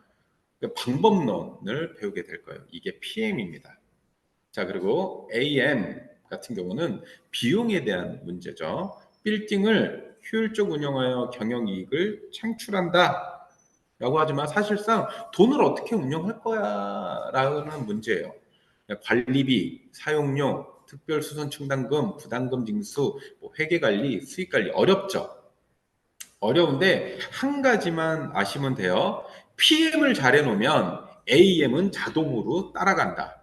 그러니까 FM, PM, AM은 사실상 개별적이지만 하나예요. 그래서 FM을 맞춰서 들어가면 해당 아파트 격리 학원을 나와서 아파트에서 3, 4년 이상 근무한 격리를 채용하면, 그리고 주택관리사가 돼서 주택관리사를 따서 주택관리사보로 3년, 주택관리사로 한 5년 정도 이제 대형 아파트나 집합 건물에서 이제 경력이 있는 관리소장을 우리가 채용하잖아요. 이 둘만 채용하면 AM, PM은 자동으로 해결이 됩니다. 우리가 하는 게 아니고 그들이 실제 현장에서 PM 관리 규약의 제정 개정, 입주자 대표회의 뭐 자르고 늘고 이런 모든 걸 경험을 해봤던 사람들이고, AM 뭐 관리비, 사용료, 수선 층단금은 어떻게 해야 돼, 회계는 어떻게 해야 돼라는 걸 이 아파트 격리 직원이 다 해봤던 일이기 때문에 어차피 합니다. 우리는 그 대표자 입장에서 전체적으로 이렇게 통합 관리에 대해서 알아야 된다라는 것만 배우는 거죠. 자, 개선 방안에 보면 법률적 관리, 우리가 금방 얘기했죠. PM에서 관리 규약은 어떻게 제정하냐? 그냥 간단합니다. 집합 건물의 소유 및 관리에 관한 법률의 제28조 규약을 보면 구분 소유자 동의라고 되어 있어요. 관리 규약 제정은 입주 초기 첫 음을 얘기하는 겁니다. 첫 입주 초기에 시행사에서 분양 잔금 납부 시 일률적으로 받고 있어요. 한 번에. 근데 형식적인 관리 규약이에요. 따라서 입주가 과반수 이상 완료되면, 그러니까 입주가 완료된다는 얘기는 뭐예요? 분양을 했어요. 분양을 했는데 입주가 완료됐다라는 뜻은 이사를 했냐 안 했냐를 얘기하는 게 아니라 등기상, 법률적으로는 항상 등기를 확인해요. 등기. 해당 집원의 전체 1000개의 구분 소유에서 501개 이상이 등기가 넘어왔냐 안 넘어왔냐래요. 등기로 얘기하는 거예요. 따라서 입주가 완료되면 집합건물법에 준한 관리규약을 관리단 집회에서, 그 뭐예요? 과반수가 등기가 되면 처음으로 집회를 요청합니다. 저희 같은 회사가 해요. 처음에 저희가 시행사랑 계약을 맺고 들어가요. 그리고 51% 이상이 등기가 넘어가요. 등기가 됐어요. 입주는 안 했지만, 임차인은 안 들어왔지만 등기가 끝났어. 51%가 넘어왔어요. 그러면 우리는 바로 구분 소유자 51%에게 전원 집회 통보를 합니다. 몇 월 며칠 날 어디서 어떻게 첫 총회를 합니다. 총회 목적은 1번 상견례, 2번 관리규약 제정이에요. 그리고 3번 위탁관리업체 인수인계까지입니다. 여기서 동의를 다 받는 과정이에요. 따라서 입주가 완료가 된다는 건 과반수 이상이 완료가 됐다는 거고, 집합건물법에 준한 관리규약을 관리단 집회에서 구분 소유자 4분의 3 이상 또는 의결권, 전체 과반수 이상 참여한 사람 중에 4분의 3, 그건 뭐예요? 51%의 참여자 중에 4분의 3 이상이 찬성을 얻어 관리규약을 제정할 수 있다라는 거죠. 이때 우리가 실제 제가 하는 거 보면, 제가 그냥 업무 스타일대로 이때 회장이나 부회장이나 임원들을 선출시켜요. 시켜서 그들을 가지고 비영리 고유번호증, 해당 건물의 비영리 고유번호증을 만들어 버립니다. 그리고 모든 관리비나 모든 자금을 이 비영리 고유번호증으로 움직이죠. 그리고 우리도 그 해당 비영리 고유번호증하고 다시 재계약을 체결합니다. 그러면 오케이. 그러면 앞으로 2년 동안은 조용히 관리할 수 있는 거죠. 이해되시죠? 자, 법률적 관리에 가장 중요한 게, 우리가 지금 법률적 관리에서 얘기하는 이 관리규약 제정 중요하니까 얘기하는 거고요. 두 번째, 하자 관리. 당연히 첫 번째로 중요한 게 원래 하자죠. 1등이나 건물을 분양받아 입주하고 나면 분양 계획대로 지어졌는지 유관 또는 유관으로 보이지 않는 흠을 발견해서 시행사, 시공사한테 하자를 요청한다. 그렇죠? 이거를 제가 외부에서 관리하는 게 인스펙션이에요. 인스펙션. 주택 점검, 하자 진단 서비스. 이해되시죠? 하자는 무엇이 하자인가? 발생한 모든 결함에 대해 하자 보수 청구를 할 수 없습니다. 불강력적인 자연력이나 제3자의 행위가 개입되면 사업주체의 책임, 뭐 당연하죠. 내 방문을 와이프랑 싸웠어요. 주먹으로 빵 때렸어. 이거 하자 아니죠. 그렇죠? 예를 들어 그런 걸 얘기하는 거예요. 갑자기 막 태풍이 막 와가지고 외벽에 마감재인 드라이비트가 막 날아갔어요. 이걸 시공사한테 요청할 수 있나요? 없죠. 그 태풍한테 요청해야죠. 천재지변이니까 예를 들어 그런 거를 얘기하는 겁니다. 자, 하자보수 청구권. 분양자는 수분양자에게 인도한 후 10년의 기간 내에 하자가 있을 때는 하자를 보수하거나 손해배상을 할 책임이 있다. 이거는 공동주택관리법에서 나와 있는 내용입니다. 이 모든 건 그 시행사나 분양자랑 여러분들이 뭐 계약을 단순한 뭐 분양 계약으로 이런 하자 보수를 책임질게라고 하는 게 아니에요. 이런 거 별도의 계약이 없어도 우리나라 법상 주택법상 10년 동안 지금은 현재 2년, 3년, 5년, 10년 총 4장의 보증서로 총 건축비의 3%에 달하는 비용 또는 책임을 이제 시행사나 시행사 사업 주체가 가지고 있다라고 생각하시면 법으로 수 있다라는 거죠. 자, 하자 관리 판단 기준을 보시면 설계 도면과 하자의 판단 기준 원칙적으로 시공 자체 하자 관련 법령 중 기능, 안전, 미관과 관련하여 위반하거나 법령 위반이 없더라도 상식에 반하는 설계를 한 경우 설계상 하자로 인정한다. 자, 그리고 미시공, 오시공, 미시공, 변경 시공의 경우 보온 성능의 저하, 구배 불량, 입주사 공동시설로 사용 부적합 등 기능상 장애가 예상되거나 입주사의 안전을 위협할 수 있는 설비 설치는 모두 다 하자다라는 거죠. 그러니까 참고로 저희가 이제 다음 주 말고 다음 주 세 가정 말고 그 다음 주에 집합건물법 읽어주기 다음에 아마 공동주택 하자보수 과정이 있을 거예요. 이 공동주택 하자보수 과정은 여러분들 무조건 들으시고 숙지하시는 게 좋아요. 이거는 저는 항상 얘기하지만 비즈니스랑 관련된 거예요. 왜? 내가 알고 끝내는 게 아니라 내가 아는 걸로 인해서 돈을 벌 수 있어요. 제가 크몽이나 승고 당근마켓에 주택 하자 진단 받으래요. 주택 점검해 드려요. 뭐 하자 보증금 청구해 드릴게요. 이런 거 있잖아요. 올려놓으면 연락 오겠죠. 집 하자 있으세요? 하자 진단해서 하자 보증금 청구해 드릴게요. 이 사람들은 돈 하나도 안 내요. 고객들은. 그 돈은 다 어디서 나와요? 이미 관련 법령으로 관련 법 안에서 건축비의 3%를 예치되어 있고 권리를 인정받을 수 있게 그 권리 부분을 찾아주는 거예요. 그리고 우리는 거기에 대한 수익을 받는 겁니다. 그러려면 어떤 게 하자인지 어떤 식으로 청구를 해야 하는지 소송해야 되는지 보증금 청구를 해야 되는지 또는 소송을 하면서 보증금 청구를 동시에 해야 되는지 이런 다양한 방법론적인 걸 알려드리는 거예요.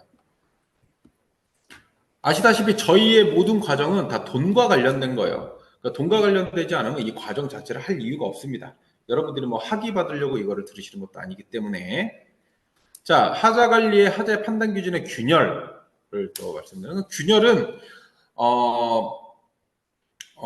모든 게 다 균열이 하자예요. 그러니까 망상 균열도 하자고 거미줄 균열도 하자입니다. 편이 하자 중에 가장 큰 비중을 차지하고 있고요. 콘크리트 양생 과정에서 조급한 시정으로 균열을 만든다. 따라서 균열이 많다는 것은 시공상 하자가 있다는 반증이다. 이거 이론적인 겁니다. 자, 이 실제로 이제 건축사나 건설사 얘네들이 말하는 거는 사실상 모든 콘크리트는 양생 과정, 마르는 과정에서 미금이 생길 수밖에 없다. 금이 생길 수밖에 없다. 이 얘기를 하고 있어요. 맞아요. 왜? 바람이 불고 날이 더웠다가 추웠다가 비도 맞았다가 눈도 왔다가 당연히 그 콘크리트가 예를 들어 제 휴대폰만큼 콘크리트를 발랐다고 생각을 해볼게요. 전체 콘크리트를 약 한 3cm에 뭐 약 한 15cm 정도로. 자, 이게 만약에 순수하게 콘크리트로 저희가 만들었다고 했을 때 얘가 양생하는 데까지 손가락을 누르면 지금 눌러지겠죠. 근데 얘가 딱딱하게 돌처럼 콘크리트로 양생하려면 최소 한 2달은 있어야 될 거예요. 이런 바람 불고 오늘 날씨가 이 건대가 지금 바깥에 창밖에 보니까 바람 불고 햇볕이 나요. 이런 날씨에서 2달은 있어야 딱딱해질 거예요. 근데 문제는 겉에는 딱딱해졌지만 이 속 안에 이 사이 있죠? 맨 안쪽에는 물컹물컹한 콘크리트가 계속 있을 거란 얘기죠. 왜? 얘가 겉에서부터 콘크리트가 양생되면서 들어가지만 습기를 계속 바깥으로 뿜으면서 안으로 밀고 들어가잖아요. 딱딱한 게 고체가 되는데 맨 안쪽까지 되려면 우리나라 실제로 아파트 신축을 우리가 흔히 아는 준공 시점부터 몇 년 동안 양생이 되냐 건물이 라고 하면 3년 있어야 됩니다. 그리고 우리나라 지금 기후변화가 왔잖아요. 기후변화. 여름에 갑자기 막 덥고, 갑자기 춥고, 막 어덜덜덜 하다가 막 땀이 나고, 이런 기후변화 환경에서는 사실상 더 가요. 그래서 건물들이 실제로 뭐 요즘에 건물 하자들 갈수록 이 하자에 대한 하자 진단, 하자 청구, 하자 소송에 대한 비즈니스 영역은 우상향으로 6에서 10%가 아니라 매년 30% 증가하고 있다는 공동주택관리 분쟁조정위원회 통계가 있어요. 매년 30%씩 상승한대요. 이 분쟁이. 그 말은 기후변화랑 그리고 건축비가 비싸졌기 때문에 빨리 얘네들이 양생을 하고 빨리 건물을 져야 되니까 콘크리트를 붓지 말아야 되는 시점에 막 붓고 올라가는 거죠. 이해되시죠? 그런 것 때문에 우리는 앞으로 이 하자 시장이 더 커질 수 있다. 그러니까 건물 관리하시는 이 부동산 경영 관리에 FM, PM, AM이 있지만 사실상 FM, PM, AM을 하면서 이 하자는 우리가 꼭 알고 가져가야 하는 영역이다. 그렇죠? 건물주들한테 백날 만나서 건물주가 이미 관리소장이랑 경비원이나 뭐 격리됐고 일을 하고 있는데 나도 똑같이 해줄 수 있어요 라고 했을 때 그 사람이 그 사장님들을 뭘 믿고 어떤 가치를 보고 다시 계약을 줄 수 있냐 이거죠. 그렇죠? 대신에 이 하자 진단, 하자 처리, 하자에 대한 거를 알고 계시면 보다 계약이 수월해질 수 있다. 비즈니스적으로 얘기하면 저 같은 경우는 영업을 어떻게 하겠어요? 우리 집 근방에 분양하는 건물들 막 쫓아다녀요. 분양하는 건물에는 대부분 시행사 시공사가 있지 않고 분양 사무실 언니들이 있어요. 이 언니들한테 가요. 그래서 이 언니들이 최대 문제점이 뭐냐면 어느 정도 입주하기 전까지 하자를 본인들이 다 체크해 줘야 돼요. 하자를 체크해 줘야 되고 입주할 때 입주 체크해야 돼요. 문제는 이거예요. 집이 이사 오기 전에 하자를 체크해 놔야 돼요. 그래야 이 사람들이 이사 왔을 때 얘네들이 사용상 하자냐 실제 건축물의 하자냐로 문제가 많아지죠. 근데 건축주는 야 사용상 하자라고 그래 라고 해. 지네가 안 봐주려고 하니까 대부분 다 개인이잖아요. 근데 이제 분양하시는 분들이 집은 팔아야겠고 그러니까 거짓말을 많이 해요. 이분들 특징이 어쩔 수 없이. 그런데 그래서 전화기를 막 몇 년에 한 번씩 바꾸죠. 이분들 특징이 전화번호를 어쩔 수 없는 겁니다. 하자 때문이에요. 하자. 그러니까 저 같은 경우 제가 영업을 할 때 그랬어요. 우리는 들어오시기 전에 깨끗한 건물 전체 하자 점검을 미리 해놓겠다. 우리가 사진이나 위치 이런 것들로 각 호실마다 다 체크해 놓고 새로 입주자가 들어오면 그분들 입주하는 날, 이사하는 날 체크해서 실제 사용상 하자냐, 미리 건물 하자냐를 해서 하자가 있다면 우리가 그 시공 뭐 토목, 마루, 도배 이 업자들, 소장들 연락처만 주시면 우리가 분양사한테 직접 연락드리게 하지 않고 우리가 직접 해서 다 처리를 해주겠다. 어차피 근데 건물 관리를 우리가 하니까 건물 관리권을 좀 주셔라. 이래서 저희가 건물 관리를 계약을 많이 했던 기억이 있어요. 그러니까 이거는 여러분들도 다다음 주에 만약에 제가 공동주택 하자부서 강의하면 그거 듣고 실제로 적용하시면 된다라고 생각해요. 이 하자는 필수적인 거니까요. 그렇습니다. 자, 그러면 이거는 이제 뭐 제가 뭐 하자를 강의하려고 이건 연건 아니기 때문에 자, 그럼 하자 보증금 청구 하자보증금 청구와 손해배상 청구의 소송의 장단점은 뭐냐? 정답은 없어요. 정답은 없는데 장단점만 있습니다. 하자보수 보증금 청구는 방법으로는 하자보수 보증금은 뭐야? 그냥 간단해요. 여러분들이 또 이해를 못 하시겠죠? 계속 얘기할 수밖에 없는 게 주택법으로 분양을 목적으로 한 이거는 이제 공동주택관리법에 써 있는 그대로 문구예요. 분양을 목적으로 건축한 건축물은 건축비의 3%를 10년 동안 보증할 수 있게 넣어놔라. 이 얘기예요. 심플하게. 이해되죠?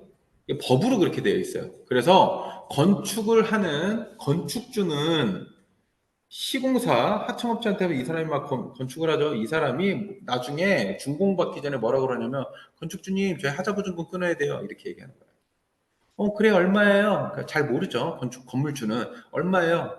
우리 뭐 시공비 20억 들어갔으니까 조그만 프라자 상가나 뭐 조금 고급진 빌라 한 동 지면 한 20억, 15억에서 20억 들어가니까 뭐 작게는 10억. 그러면 뭐 10억에 3%니까 3천만 원입니다. 이렇게 얘기하는 거죠.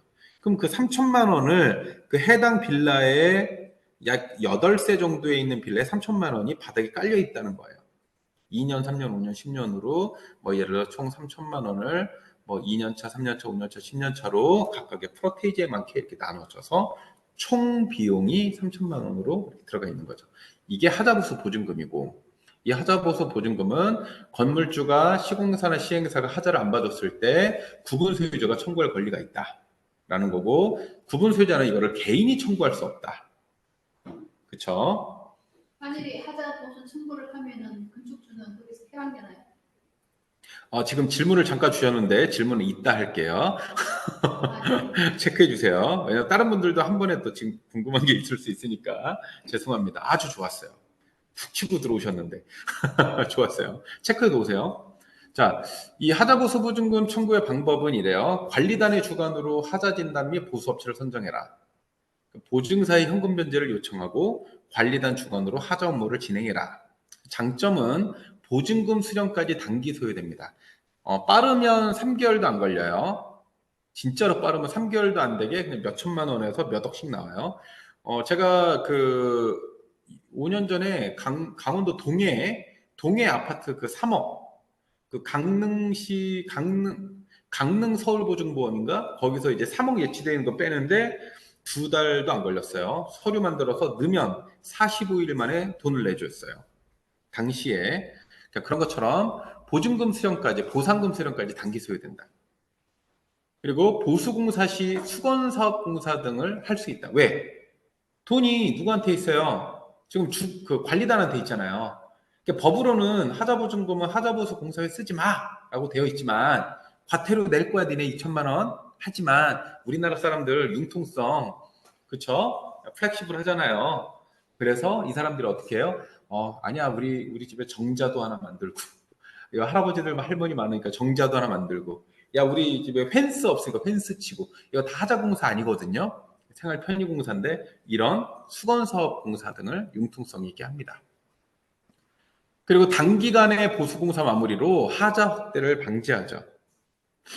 보상 후에 추가하자 발생 시 추가 청구가 가능해요. 보상 후에 추가 소송도 가능하다라는 얘기입니다. 단점으로는 하자 외에 미시공, 오시공, 설계상하자 등은 보상을 받을 수 없어요. 이건 소송으로 가는 문제예요. 미시공, 오시공, 설계상하자 등의 그 외 권리하자는 사실상 소송으로 가야 되는 손해배상 청구 소송입니다. 자, 손해배상 청구 소송의 방법은 관리단 주관으로 전문 변호사를 선임하죠.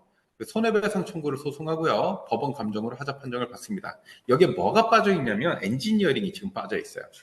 자, 관리단 주관으로 전문 변호사를 선임해요. 근데 문제는 전문 변호사가 여기서 엔지니어링 저 같은 사람을 다시 픽합니다.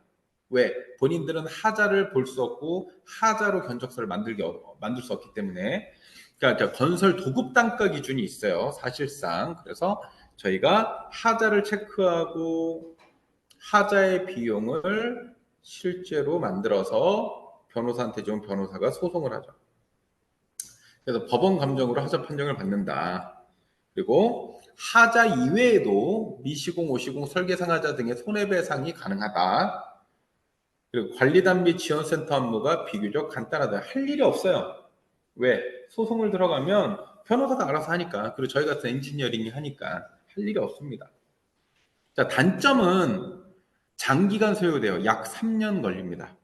대법원까지 약 3년 걸려요. 대부분은 시공사 시행사에서도 그냥 1심에 네 고맙습니다 이러고 돈 내주지 않습니다. 대부분 계속 이제 항소를 하죠. 그래서 한 2년 반에서 3년 걸립니다. 3년 안에 끝나요. 소송에 따른 부대 비용이 발생하죠. 왜냐면 변호사한테 최소 못해도 25% 30% 줘야겠죠. 전체 받아들이는 금액에 비용이 빠지죠. 그리고 하자 진단 비용.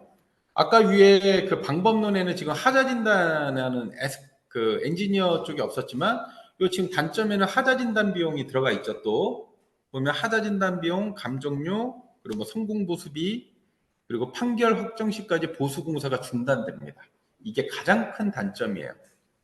물이 줄줄줄줄줄줄 새도 소송을 하고 있다면 실제로 공사를 해줄 의무가 없습니다. 누가요? 시행사 시공사가. 왜? 우린 지금 분쟁 중이다.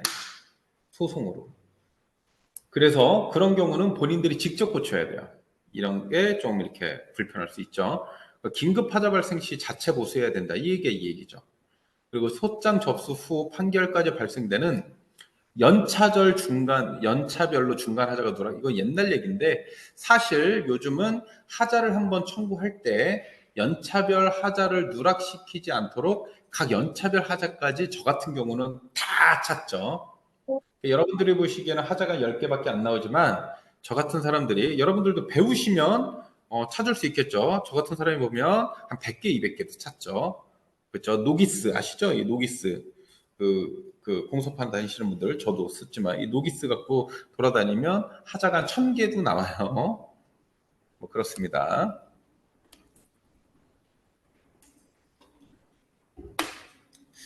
네, 법률적 관리에 또 하나 중요한 게 이제 장기수선 충당금입니다. 장기수선 충당금은 여러분들도 아시다시피 그 의무적으로 들죠. 그 사업 주체가 그러니까 이거는 이제 준공 이후 1년 후부터 장기수선 충당금을 적립해라 라고 공동주택관리법이나 집합건물법에서 이야기하고 있습니다. 관리주체는 사업주체로부터 인계받은 장기수선 계획을 검토하고 충당금 적립을 관리단이 승인한다. 장기수선 충당금은 사용검사일로부터 1년이 지난 달부터 충당금을 적립하는데 임시 사용 승인이 있었던 경우 사용검사일 기준을 하지 않고 임시 사용 승인일을 기준으로 한다. 뭐 이렇게 그냥 알고 계시면 됩니다. 얘는. 자, 장기선 충당금의 납부 의무자, 장기선 충당금의 부담 주체는 공용시설의 노후화에 따른 시설의 보수 및 교체 등에 사용하기 위해 적립하는 것으로서 당연히 구분 소유자가 부담합니다. 적립 시기는 사용검사 후부터 1년이 경과된 시점부터 해야 됩니다. 그렇죠? 그리고 여기서 중요한 게 관리위원회 명의로 금융기관에 이제 별도로 관리해라. 그러니까 관리비 통장 하나에 뭐 전기세, 수도세 들어오고 뭐 왔다 갔다 하는 이 통장에 하나에 관리하지 마라. 별도의 통장에 장기선 충당금으로 해서 관리비가 들어오면 미납이 발생할지라도 장기선 충당금부터 빼놔라. 이 얘기입니다.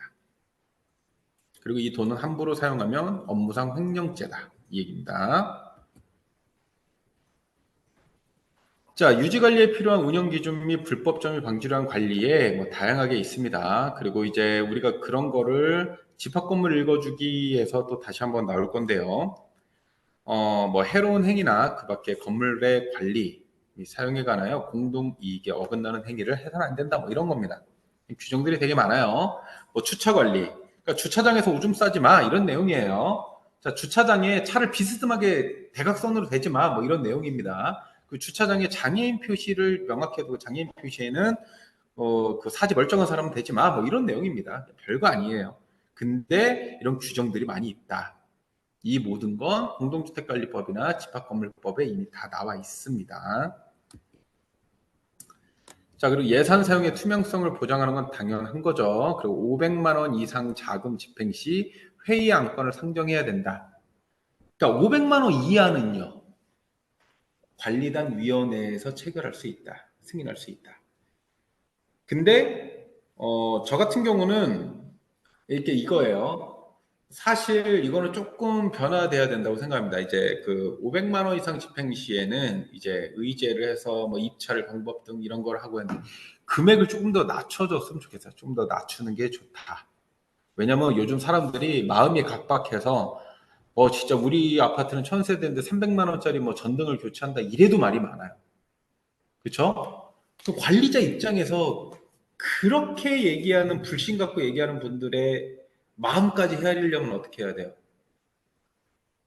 이거를 좀 낮춰야 돼요. 좀 더 빡빡하게. 그래, 그럼 니네 뭐 제안은 드리죠. 선택은 관리단이 하겠지만 500만 원이 아니라 300만 원부터 해. 299만 원까지는 그냥 관리단에서 관리위원회에서 결정하게 하고 300만 원부터는 뭐든지 의제에서 상정해서 입찰 방법에서 입찰해 이럴 수 있다라는 거죠. 단 이 모든 건 뭘로 바꿔요? 관리규약으로 제정해야 된다. 아시죠? 뭐 경제적 관리에 이거는 뭐 뻔합니다. 뭐 공동전기 가스 뭐 이런 거 잘 관리하면 이런 식으로 잘 관리하면 뭐 줄일 수 있다. 그렇죠? 뭐 직무 능력 향상. 그러니까 우리 시설 관리가 뭐 문제점이 뭐라 그랬어요? 인력 기반이라 그랬잖아요. 일을 잘하는 사람이건 못하는 사람이건 건물을 관리한다, 상가를 관리한다, 학교를 관리한다라고 하면 죄다 사람만 채용하는 거예요. 관리 업체에서는. 그렇죠?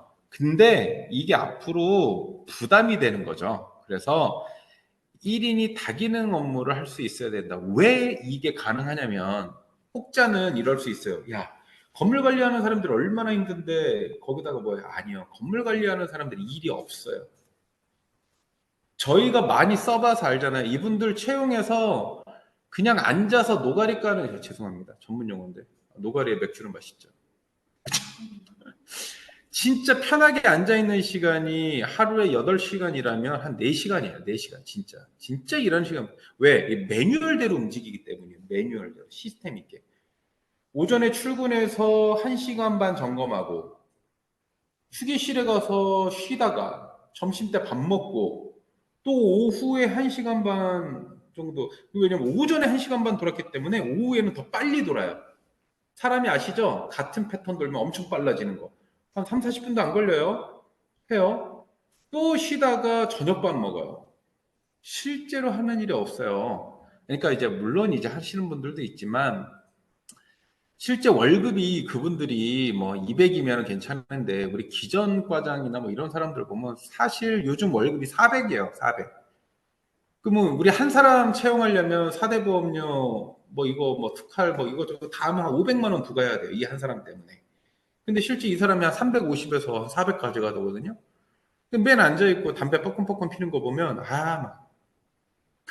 그래서 저 같은 경우는 이런 거를 몇 년 전에 너무 스트레스 받아가지고 어떻게 했냐면, 3명이 있던 현장을 무조건 다 2명으로 줄여버렸어요. 그리고 차라리 그 임금의 일부를 입주자들한테 그냥 돌려줘 버렸어요. 우리 앞으로 일반 관리비 더 줄여주겠다. 충분히 돌아가요. 충분히 돌아갑니다. 해보니까.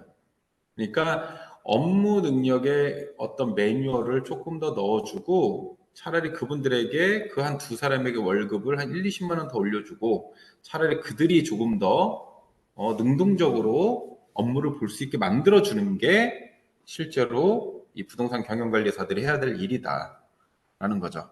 사용자 입장에서는 관리비가 적정해야 되고 일하는 사람 입장에서는 매뉴얼 이렇게 시스템으로 일할 수 있으면 좋다라는 거죠. 친절봉사 안전사고 예방은 넘어가겠습니다. 너무 뻔한 내용이니까. 경제적 관리의 관리비 사용료, 장기선 충당금, 부담금의 징수, 보관 예치 및 회계, 관리비 사용 범위, 아까 위에도 다 이미 얘기했던 내용입니다. 관리비 체납 시 대책, 관리비 체납, 입주자 상대로 관계 규정, 관계 규정은 결국은 관리 규약입니다. 관리 규약 안에 다 있어요. 관리 규약은 집합건물의 수익 및 관리에 관한 법률에 또 있습니다. 이 집합건물 관리에 관한 법률 안에서 관리 규약을 만들고 관리 규약에 이런 내용들이 다 있습니다. 단전, 단수, 수도 등의 공급을 중단하고 미납 시에는 지급명령 청구. 그러니까 관리비 채권은요. 저희가 지급명령 신청하면 판결도 안 갑니다. 그냥 판사가 그냥 바로 보내줘요. 그래서 지급명령 하면 소송에서 이긴다는 얘기죠.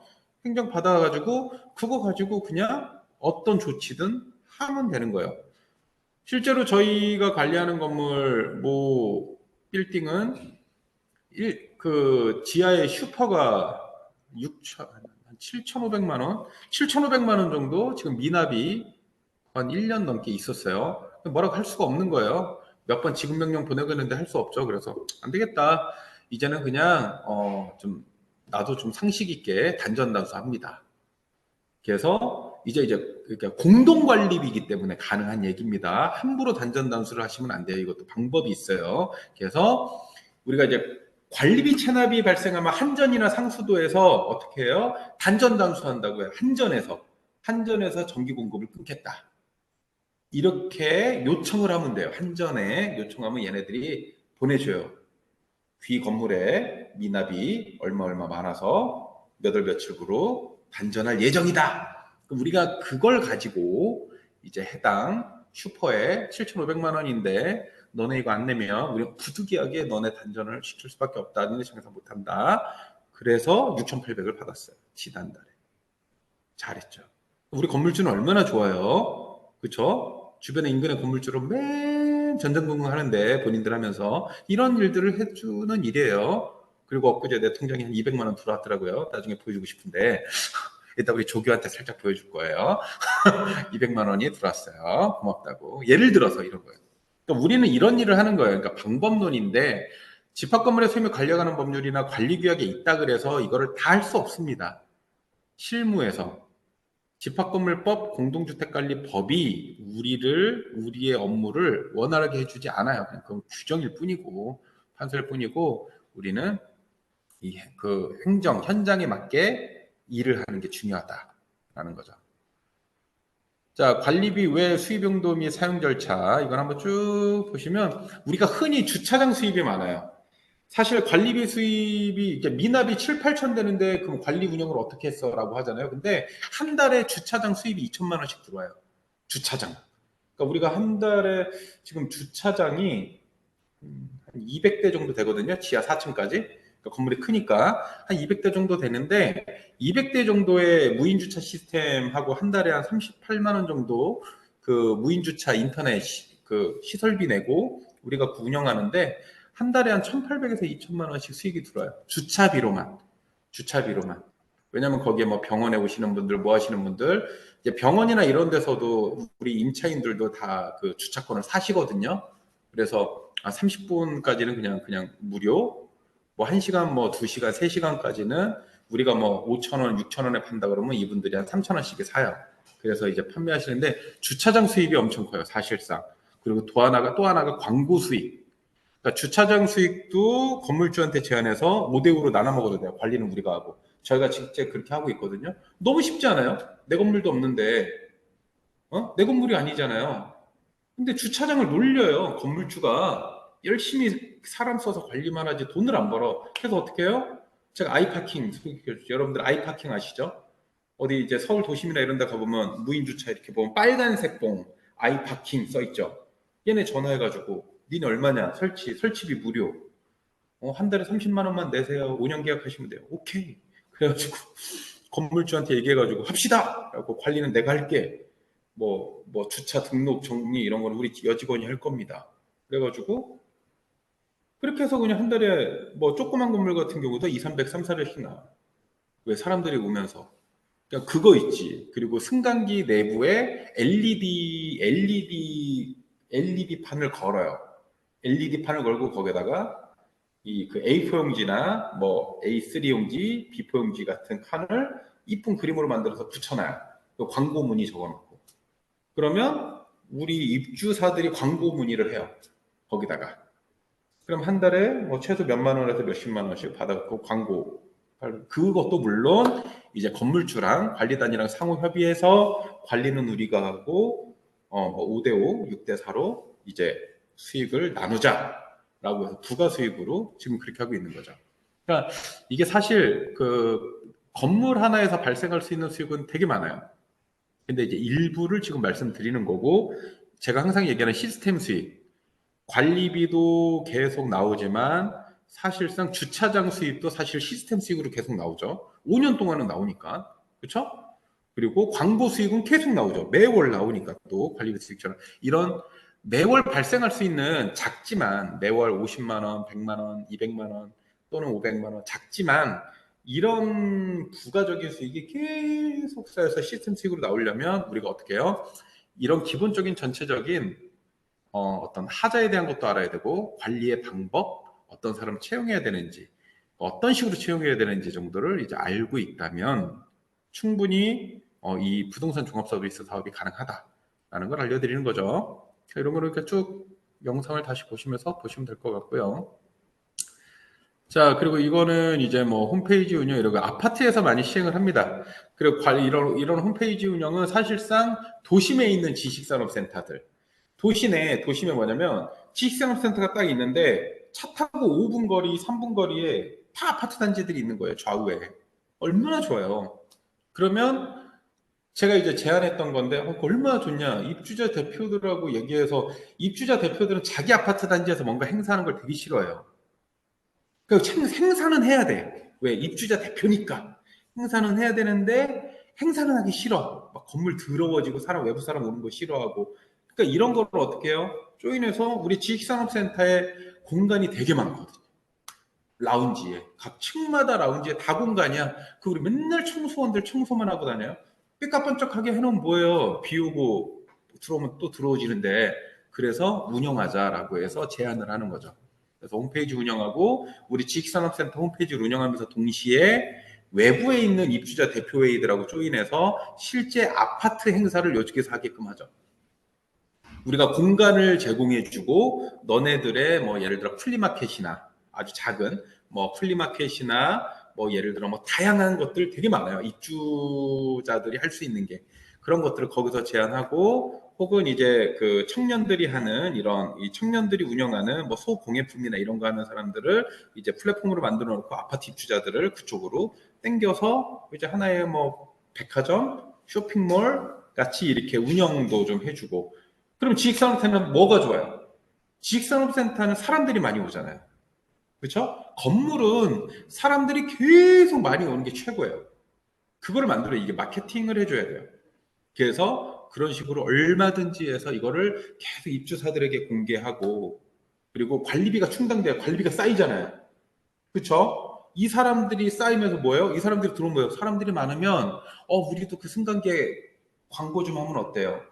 그리고 이 사람들이 오면 또 차 타고 오니까 또 주차비 수익대로 또 벌고 그러니까 계속 도는 거야, 계속. 이게 이 메비우스의 띠처럼 이게 사실 내 건물은 아니지만 그 건물을 갖고 있는 관리단이나 건물주와 우리가 합이 맞는다면 이런 사업을 계속 할 수 있다. 거기에서 다양한 사업을 할 수 있다는 거. 내 건물 하나 없이도 충분히 건물주보다 더 벌죠. 솔직히 건물주보다 더 벌죠, 제가. 건물주는 사실 딱 임대료 딱 정해져 있잖아요. 근데 이 사람 대출 내고 나면 돈 없거든요, 요즘에. 근데 저는 대출도 안 나가고 뭐 PF도 안 입기로 했지만 그래도 고정적으로 현금이 쌓이니까 이런 일들을 해야 된다는 거죠, 우리도. 이게 부동산 종합 서비스가 이제 이게 이런 어떤 시스템 사업을 얘기하는 거죠. 그렇습니다. 이거 실제 자, 뭐 문화행사를 매개로 뭐 이런 내용이에요. 문화행사 개최로 이렇게 5일장 같은 거도 참여하게 하고 그러니까 계속 건물을 뼈 빠지게 돌려야 돼요. 그러니까 제가 관리하는 건물들은 이제 홀쭉해지죠. 예? 가만히 있으면서 좀 편안하게 사람도 좀 안 오고 좀 편안하게 살아야 되는데 이현이라는 사람이 관리업체로 들어가서 관리를 하면 이 건물 전체가 이 땅이 흔들려요. 땅이 홀쭉해지죠. 홀쭉해져가지고 자꾸 외부에서 사람들 데리고 오려고 하고 뭐 만들어서 하려고 하고 막 외벽에 5개 광고 하자고 5개 간판 한다고 설치하고 다니고 그러니까 이제 건물이 죽죠. 근데 그런 노력들이 저는 이제 일하지 않아도 뭔가 이렇게 다니면 어디 이제 이렇게 강의하고 이렇게 다니면 이런 기폭제가 되죠. 자금이 되는 거고, 건물주는 자기 건물들, 관리단은 본인들 지식산업센터나 본인들 건물이 활성화되니까 되게 좋은 이제 영향이 끼칠 수 있죠.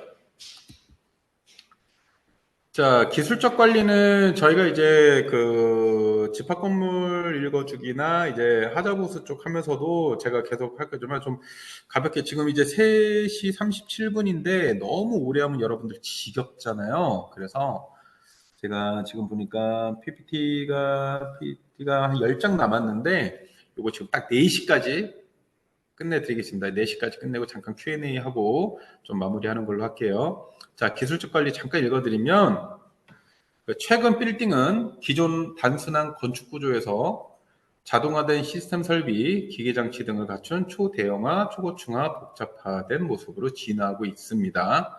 이러한 진화는 지금까지 관리자들이 제공해왔던 주먹구구식 관리 업무를 타파하고 전문적이고 체계적인 서비스로 변할 것을 요구합니다. 관리 업무 능력의 차이는 대형화, 고층화, 복잡화되어 가고 있는 빌딩의 건물과 시설물의 수명 연한을 결정하는 중요한 요소입니다. 따라서 지식산업센터의 활성화 및 이를 통한 건물의 가치를 결정합니다. 하고 이제 관리자의 전문적인 관리 능력이 향상돼야 된다. 하지만 저는 사실 사람에게 뭔가를 이제 의지하지 않는 사람입니다. 뭐 저를 좀 오래 아셨던 분들은 아시지만 저는 뭐 직접 뭐 사람에게 의지하는 것보다는 항상 기술을 많이 의지하죠.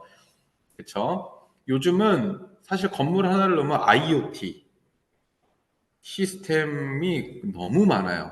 좋은 기술들이. 그리고 휴대폰 하나면 전 세계 어디 가서도 우리가 자동으로 관리하는 것도 있고, 뭐 껐다 꼈다 얼마든지 할 수 있고, 인력이 5명이 했던 일을 단 3명이 할 수 있게끔도 만들 수 있고요.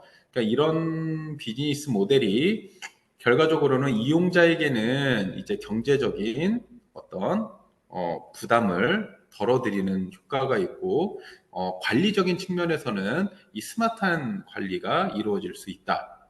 라는 게 실제 현실에 이루어지고 있는 상황입니다. 또한 지금 챗 GPT 같은 오픈 AI나 뭐 제미나이, 뭐 클라우드 3 이런 다양한 그 오픈 AI 챗 GPT 기술들이 나오면서 실제 뭐 관리사무소 안에서 여직원 3명이 할 일을 여직원 혼자서도 가능하고요. 마케팅 직원 3명이 할 일을 혼자서도 가능한 이제 현실이 왔죠. 여러분들도 그런 부분들을 잘 하셔서 단순한 인력 기반의 관리 업체를 운영하시기보다는 좀 전문성 있고 좀 미래지향적인 이제 시스템을 찾고 연구하라는 얘기가 아닙니다. 기존에 워낙에 많기 때문에 그런 시스템을 찾아서 배치만 잘해주면 돼요. 배치만. 뭐 어떤 서비스가 들어가면 좋을지 그러면 뭐 진짜 전문적인 관리 업체를 운영하실 수 있습니다. 자, 이거는 뭐 단순하게 넘어가겠습니다. 별거 아니기 때문에. 자, 시설관리 서비스 품질은 직원 교육이 좌우된다. 이거 진짜 이게 왜냐면 이거는 제가 이제 논문 자료 쓰신 우리 임봉은 선생님이 옛날 사람이라 그래요. 제 대놓고도 얘기하는데 자꾸 얘기하면 요즘 직원들 스트레스 받아갖고 일 안 한다 그러거든요. 근데 그냥 어느 정도 이거는 맞는 얘기 같습니다. 그냥 적당한 교육은 필요하다. 시설물 관리 서비스는 인력 중심의 서비스인 만큼 서비스를 제공하는 제공자의 마인드와 사람의 품질이 그 서비스의 품질과 건물 관리의 수준을 결정한다. 아유, 너무 좋은 말씀이시지만, 예, 아무튼 노력하겠습니다. 이걸. 그 현장 또는 사무실에서 직원들에 대한 직무 능력 향상 교육, 서비스 품질 교육을 지속적으로 실시하고 전문 관리자는 교육 프로그램을 연구 개발함으로써 교육의 품질을 올려야 된다. 자, 저는 이거를 저희 관리 직원들한테 안 하고요. 앞으로 이 부동산 경영관리사로 들어오시는 여러분들한테 할 겁니다.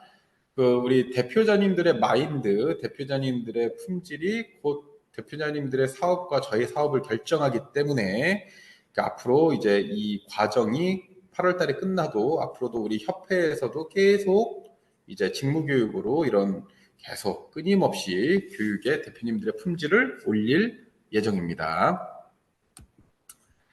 자, 에너지 절약 연구의 입주자사의 쾌적도를 저하시키지 않으면서 냉, 난방, 환기, 조명 등의 실내 환경 조절을 목적으로 소비되는 에너지 사용을 극소화하기 위하여 빌딩을 대상으로 에너지 절약을 위한 기술적, 실질적인 에너지 사용 형태, 시스템의 효율, 정상적인 작동 및 운전 스케줄 등에 대해서도 지속적으로 유지 관리함으로써 빌딩의 생애 기간 동안 최상의 에너지 효율을 유지해야 한다.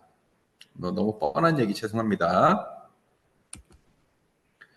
자, 에너지 관리 절차. 첫째, 빌딩의 에너지가 어떻게 소모되는지 면밀히 파악한다. 에너지를 절약하기 위한 모든 가능성을 도출하기 위해 합리적인 방안을 모색한다. 에너지 절약을 위한 각종의 조치를 취하기 위해 필요한 내용을 파악, 분류하여 우선순위를 정한다. 우선순위에 따라 각종 에너지 절약을 실행한다. 에너지 절약 조치로 인한 절감 효과를 검증하고 유지하기 위해 계속적으로 감시한다. 자, 이 에너지 절약에 관한 사례는 제가 그 다다음 주에 집합권을 읽어줄 때 중간중간 계속 얘기를 할 거예요. 제 실제 사례로. 뭐, 조그만 빌라, 그러니까 빌라촌이죠. 저 빌라 한 동은 안 하니까. 빌라 8개짜리 하나 에너지 관리를 어떻게 했는지. 혹은 만제곱미터, 9,000제곱미터, 339, 약한 9,000제곱미터, 3927, 2,700평인가요? 자, 2,700평 정도의 어떤 그 빌딩을 어떻게 관리하는지, 그리고 15,000제곱미터니까 약 한 15, 3일은 3, 그렇죠? 3일은 3, 한 3,500평, 예를 들어 중소형 오피스텔은 어떻게 에너지를 절약하는지에 대해서 실제 제가 해왔던 것들을 알려드리겠습니다. 실제 가능합니다. 제가 아까 얘기한 기술 몇 가지로, 그렇죠? 자, 연구 대상 에너지 절약 연구, 이런 에너지 절약 연구를 한다. 예를 들어서 여러분들이 쉽게 이해하실 수 있는 건 비상계단 센서, 지하 주차장 램프, 조명, LED 등 이런 거는 진짜 별거 아닌 것 같지만 별거 아니라고 생각하시는 분들은 건물이 작은 곳에 사시는 분들, 진짜 돈 많이 나와라고 하는 분들이 건물이 큰 곳에서 사시는 분들, 진짜 건물이 크면 클수록 이 별거 아닌 거에 진짜 매월 비용이 엄청나게 달라집니다. 이런 것들을 이제 또 다음 주, 다다음 주, 그 다음 주 하면서 계속 알려드릴 예정이니까 잘 들으시고 필요하시다면 노트북에다가 메모장 열어서 체크하셔서 꼭 봐주시면 좋을 것 같아요. 자, 시설관리 운영 계획은 당연히 필요한 거니까요. 이거는 별거 아닙니다. 시설관리 운영 계획, 운영 계획서, 그 시설관리 운영 계획서 같은 경우도 우리가 집합건물법이나 관리규약이나 시설관리 다 있어요. 이미 우리가 흔히 경기도 집합건물관리규약, 서울시 집합건물관리규약, 이런데 쳐보시면 안 보셔도 그렇지만 다 있습니다. 대략 어느 정도. 거기서 우리는 조금 더 저는 좀 더 개량된 걸 여러분들한테 제공해 드리는 것 뿐이지, 이런 거 다 있습니다. 기본 방향, 조직 운영, 업무 분담, 분야별 연간 계획, 법적 다 하시니까 나중에 또 스케치 하시면 됩니다. 안전관리 계획서, 이런 부분들이 있고요. 자, 네. 자, 이제 결론, 이제 마무리를 하겠습니다. 이제 결론. 빌딩 관리는 여러 사항에 복합되어 복잡한 양상에 있다. 인재 육성, 법률 제도 정비, 전문단체 구성이 필요하다. 실제 필요하죠. 빌딩을 최유효 이용해야 된다. 건축 설계 단계부터 관리 영역을 포함하여야 하나 그러지 못한다. 건물이 조기에 단축되고 관리 비용도 높게 책정되어 입주사 피해뿐만 아니라 공실률 증가, 상권이 죽음으로써 결국 부동산 시세가 동반 하락된다. 요즘 현상이고 제가 엊그제 첫 오프닝 강의했던 내용이죠. 요즘 시대가 그렇습니다. 제 얘기가 아닙니다. 제 얘기가 아니라 뭐 MBC, KBS, 뭐 다양한 유튜브 이런 데 나오는데 요즘 뉴스만 참고하셔도 이게 나오죠. 그리고 빌딩을 효율적으로 관리하는 방안, 선량한 관리주의 임무를 수행할 수 있는 유능하고 풍부한 경험을 가진 여러분들이 되시면 됩니다. 여러분들이 알고 계시면 돼요. 세세하게 아실 필요 없어요. 승강기는 어떻게 관리하고, 뭐, 이렇게 아실 필요 없습니다. 항상. 이 그 대표자는 나무를 보지 마시고 숲을 보셔야 됩니다. 전체적인 구조를 보시고 포인트만 알고 계시면 됩니다. 여러분들이 알고 계시면 되고, 그로 인해서 입주사의 적극적인 참여로 관리규약 제정하고 하자관리, 장기수선계획 수립, 유지관리에 필요한 운영기준 등을 마련해서 입주자 스스로 관계법규를 준수해서 예산 사용의 투명성을 보장하기 위해 관리단 운영사항을 홈페이지에 게시판에 실시간으로 뭐 게시하라 뭐 이런 내용입니다. 너무나 뻔한 내용을 그냥 읽어드리는 거예요. 하지만 이 뻔한 내용을 그 반석 삼아서 우리가 계속 탑을 쌓아야 됩니다. 제가 그렇게 해왔고 그 쌓았던 기술들을 여러분들에게 이제 강의로 알려드리는 거고요. 자, 서비스 품질은 직원 교육이 좌우되므로 관리자의 전문적 관리 능력 향상을 위해 노력하며 에너지 절약 연구, 시설 관리 운영 계획, 평가 등 입주사 고객 감동을 위한 연구를 계속한다. 현재 이러한 문제점을 개인적인 노력으로 해결하기에는 비효율적이므로 빌딩 관리단, 지원센터장 등은 자기가 맡고 있는 단지의 장단점을 분석하여 관리 기법을 개발하여 입주사에게 이해와 설득 협조로서 빌딩을 효율적으로 관리하여야 한다. 자, 이거는 제가 이제 앞으로 그 저희 이제 그 종강하시는 이 교육을 다 마치시고 나오시는 저희 한국부동산경영관리사 협회 회원들은 이런 문제들을 협회 차원에서 지역의 건물들에게 진단을 해줄 수 있어야 됩니다. 이거는 저희의 그 중장기적 목표예요. 중장기적 목표.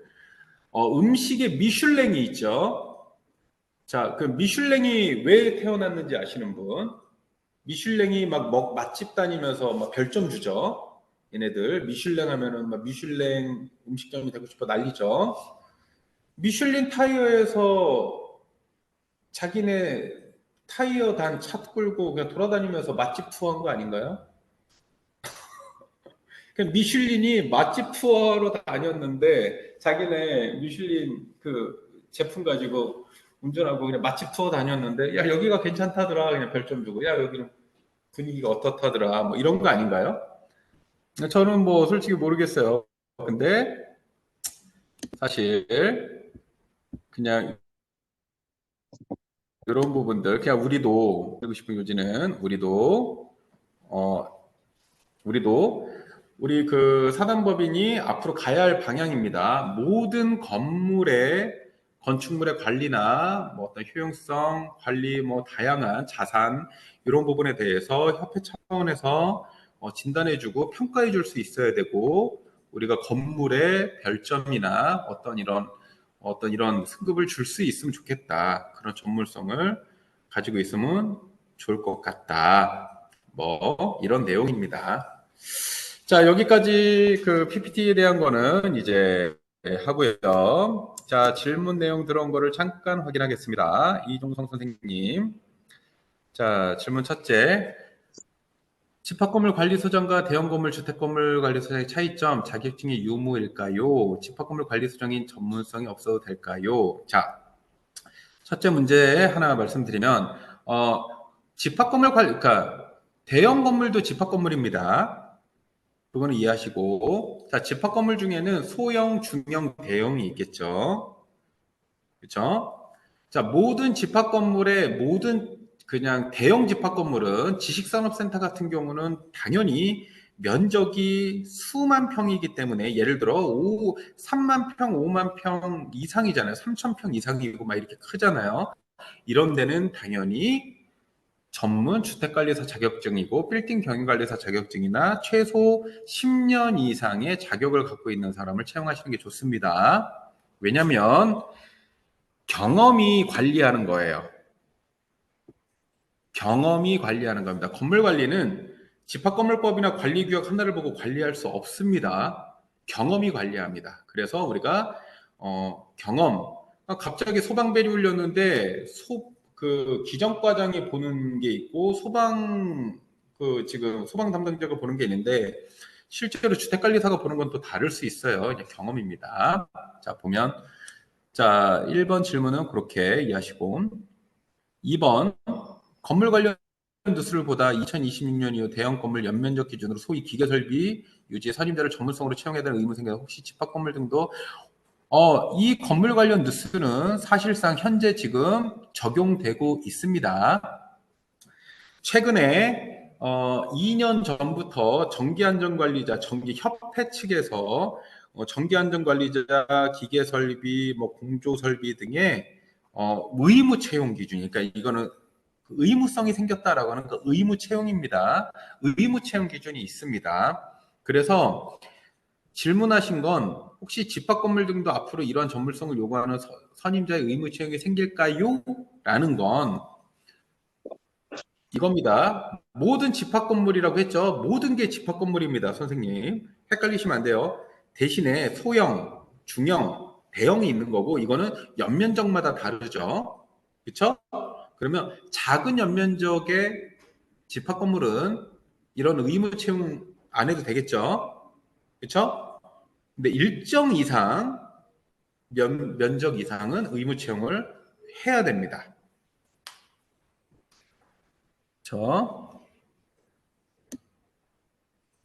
하자보수 관련 업무도 전문성이 요구될 텐데 행정적인 부분이야 공부는 될 것이지만 실 현장 관련 업무 경험은 현장에서 경험하거나 혹은 관련 업무에 대해 배워야 할 텐데 어려움이 없는지요. 자, 이거는 거꾸로 알고 계십니다. 자, 하자보수의 잠깐만요. 네, 자, 마지막 그 질문 3번. 하자보수 관련 업무는 현장에서 하자를 진단하고, 그러니까 우리가 주택 점검하는 방법은 보다 쉽습니다. 생각 외로. 여러분들, 보다 쉬우니까 걱정하지 않으셔도 됩니다. 문제는 행정이에요. 그러니까 행정은 절차입니다. 절차. 이제 서울보증보험이나 우리가 특정 기관에 어떤 절차로 어떻게 신고해야 되는지 절차적인 부분인 거지 사실 그게 크게 어렵지 않습니다. 이거는 제가 그냥 확실하게 말씀드릴게요. 그리고 우리나라의 그 하자보증금 청구 관련 업무를 가장 잘하시는 분들은 여인들이 많으십니다. 진짜로요. 여성분들이 더 많으세요. 그 이유는 대부분 하자를 진단하러 가는 시간에 집에 어머니들이 많이 계시기 때문이에요. 그래서 영업도 여인분들이 잘하세요. 남자들보다. 실제로 제가 아시는 실장님들도 여성분들이 더 많으시고 그분들이 억대 연봉을 벌어 가세요. 그냥 뭐 이렇게 영업하시면서. 현 시점에서 위탁관리 영업을 해도 되나요? 사업자가 있으시면 가능하십니다. 사업자가 없으시면 저희 회사를 영업해 주시면 수수료를 드릴게요. 자, 또 다른 질문 있으세요?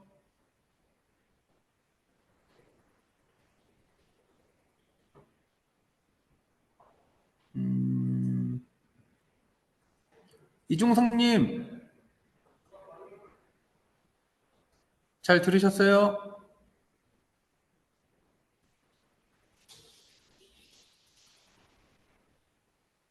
네.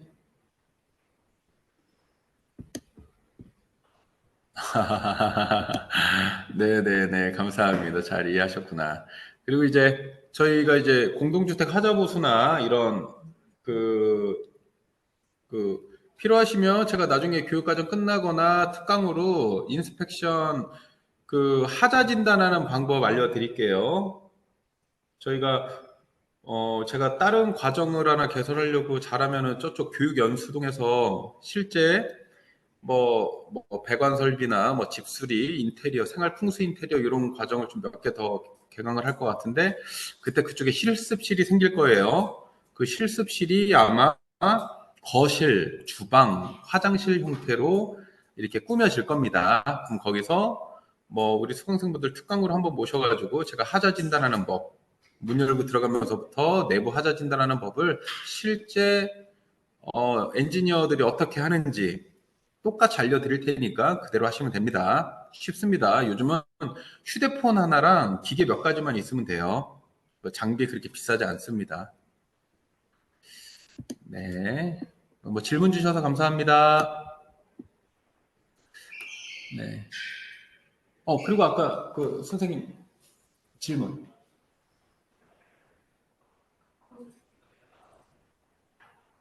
뭐죠? 아니, 용어를 잘 모르는데 하자에 대한 단어가 있는데 소송하기 전에 미리 그걸 받게 되면 5%가 정해져 있다고 그랬잖아요. 3%. 네, 3%. 근데 그걸 받게 되면 건축주는 건축주가 건축 시공사는 건축주나 시행사, 시공사를 얘기하는 거죠. 시공사는 거기에서 벗어나는지. 자, 여기서 질문이 뭐였냐면, 이거 여러분들도 알고 계세요. 아까 하자 부분 얘기하면서 우리나라 주택법에서 분양을 목적으로 한 건물에는 총 건축비의 3%를 의무 예치하게 되어 있다고 그랬잖아요. 그리고 건물주가 하자를 안 봐주면 부분 소유자들이 이 3%를 청구할 수 있다라고 했죠. 여기 지금 수강생분 질문은 3%를 다 이제 그 구분 소유자들이 받고 나면 건축주가 하자에서 벗어나냐? 이거를 질문을 주셨어요. 네, 그렇죠? 맞죠? 제가 잘 이해했죠? 자, 답변 드릴게요. 우리나라에서 아까 얘기했지만 하자 소송도 손해배상 청구가 추가로 가능합니다. 받고도. 전제는 하자, 주택법에서 얘기하는 하자의 품목이 있을 거 아니에요? 우리나라에 건축 품목이 있을 거 아니에요? 그 품목 안에서 뭐 미시공, 오시공 이런 거 말고 그런 거 안에서 하자가 해당 연체에 발견돼서 3%를 다 챙겨 먹었어요. 근데 그 이후에 가름하는 하자가 생긴 거예요. 그 얘기시죠? 3%를 받았는데도 그 이후에 그 똑같은 하자가 다시 생긴 거죠. 그런 경우에는 손해배상 청구가 가능하다라고 공동주택관리법에 나와 있습니다. 같은 내용이나 같은 하자. 같은 곳은 안 되겠죠. 한번 봐줬으니까. 뭐 왼쪽 팔 왼쪽 손 새끼손가락이 아프다고 해서 여기를 치료를 해줬는데 조금 더 있다가 이 손가락이 또 아프다고 해서 이 돈을 주진 않겠죠. 우리나라 법이 한 번 다친 손가락에는 한 번의 비용으로 끝내고 다른 손가락이 다쳤을 때는 돈을 주겠죠. 분리할 수가 있네요. 큰 하자, 큰 정도의 하자가 생길 수 있는 것에서 벗어난다면. 자, 하자보증금의 영역은 그 3%가 각 연차별로 품목별로 들어가 있어요. 그렇기 때문에 그 돈을 다 받아 쓰고 똑같은 지점이 아니라 유사한 같은 위치 같은 자리는 안 되죠. 왜 고쳐줬잖아요. 같은 위치 같은 자리는 안 되잖아요. 그럼 고쳐줬어. 근데 예를 들어 곰팡이가 그러니까 도배가 잘못됐다 그래서 도배를 고쳐줬어. 근데 또 도배가 잘못됐대. 그러면 안 되죠. 이해되시죠? 다른 면의 도배면은 추가로 청구가 가능하겠죠? 그렇게 이해하시면 됩니다. 그리고 우리나라 하자보증 청구는 보증금 청구 이외에 손해배상도 가능하다라고 적시되어 있습니다. 근데 문제는 하자보증금을 하자보수 용도에만 썼어야 되고 하자보수 비용을 건설 도급단가 이후로 사용한 내역이 있으시면 안 돼요. 한마디로 삥땅 치지 마라. 이 얘기예요. 법에서 얘기하는 건 삥땅 치지 마라. 그래서 이 공동주택관리법에 뭐라고 해야 되냐면 101조 과태료에 있어요. 하자보수에 가름하는 하자는 추가로 손해배상을 청구할 수 있다. 단 하자보증금은 하자보수에만 사용해야 된다. 하자보증금을 하자보수 용도에 적법하게 사용하지 않을 경우 과태료 101조에 의해서 최대 2천만 원의 벌금도 있고요. 하자보증금을 받는 걸 유리하다, 뭐 소송이 유리하다는 현장마다 다릅니다. 그거는 이제 다음에, 오늘은 뭐 하자보수에 관한 강의가 아니니까 다음 주, 다다음 주에 일단 제가 공동주택 하자보수 분쟁하면 제가 제일 잘하는 강의예요. 제가 실무자들에게 가장 잘 가리키는 강의. 그리고 뭐 이거는 항상 강의를 잘하는 사람이 사업을 잘하냐 이렇게 할 수 없습니다. 사업을 잘하는 사람이 강의도 잘합니다. 제가 하자보수 엔지니어로 뛸 때 실제 2015년, 2014년도에 그 통계로 제가 5손가락 안에 들었어요. 우리나라에서. 10.9승이라는 별명 형성이 있어가지고 되게 여러분들 하자에 대해서는 설명 잘해드릴 수 있고 하자 청구나 뭐 소송 이런 관련된 거 일반 변호사들보다 낫습니다. 저는 뭐 주석 읽다가 끝내는 사람은 아니어서 그러니까 다다음 주인가 그때 하자보수 교육은 뭐 필수로 들으시는 게 여러분들한테 나중에라도 좋으실 것으로 사료됩니다. 다른 것도 뭐 질문 없으신가요? 자, 오늘은 뭐 2시간을 너무 빡세게 달려왔는데, 이제 여러분들 좀 쉬셔야죠. 자, 아무튼 수고 많으셨고, 뭐, 어제 그제는 오프닝 강의로 사회, 뭐 경제, 부동산, 문화, 뭐 이런 것들을 보고 앞으로의 시장성 이런 걸 봤지만, 앞으로는 우리가 실제로, 다음 주부터는 실제로 건물 관리나 실제 사례, 분쟁 사례, 소송 사례 이런 걸 통해서 현장에 푹 들어가실 거예요. 그러니까 준비들 하시고 꼭 노트북 준비해 주시면 좋겠습니다. 아셨죠? 네, 부탁드리겠습니다. 그리고 필요하신 분들은 그냥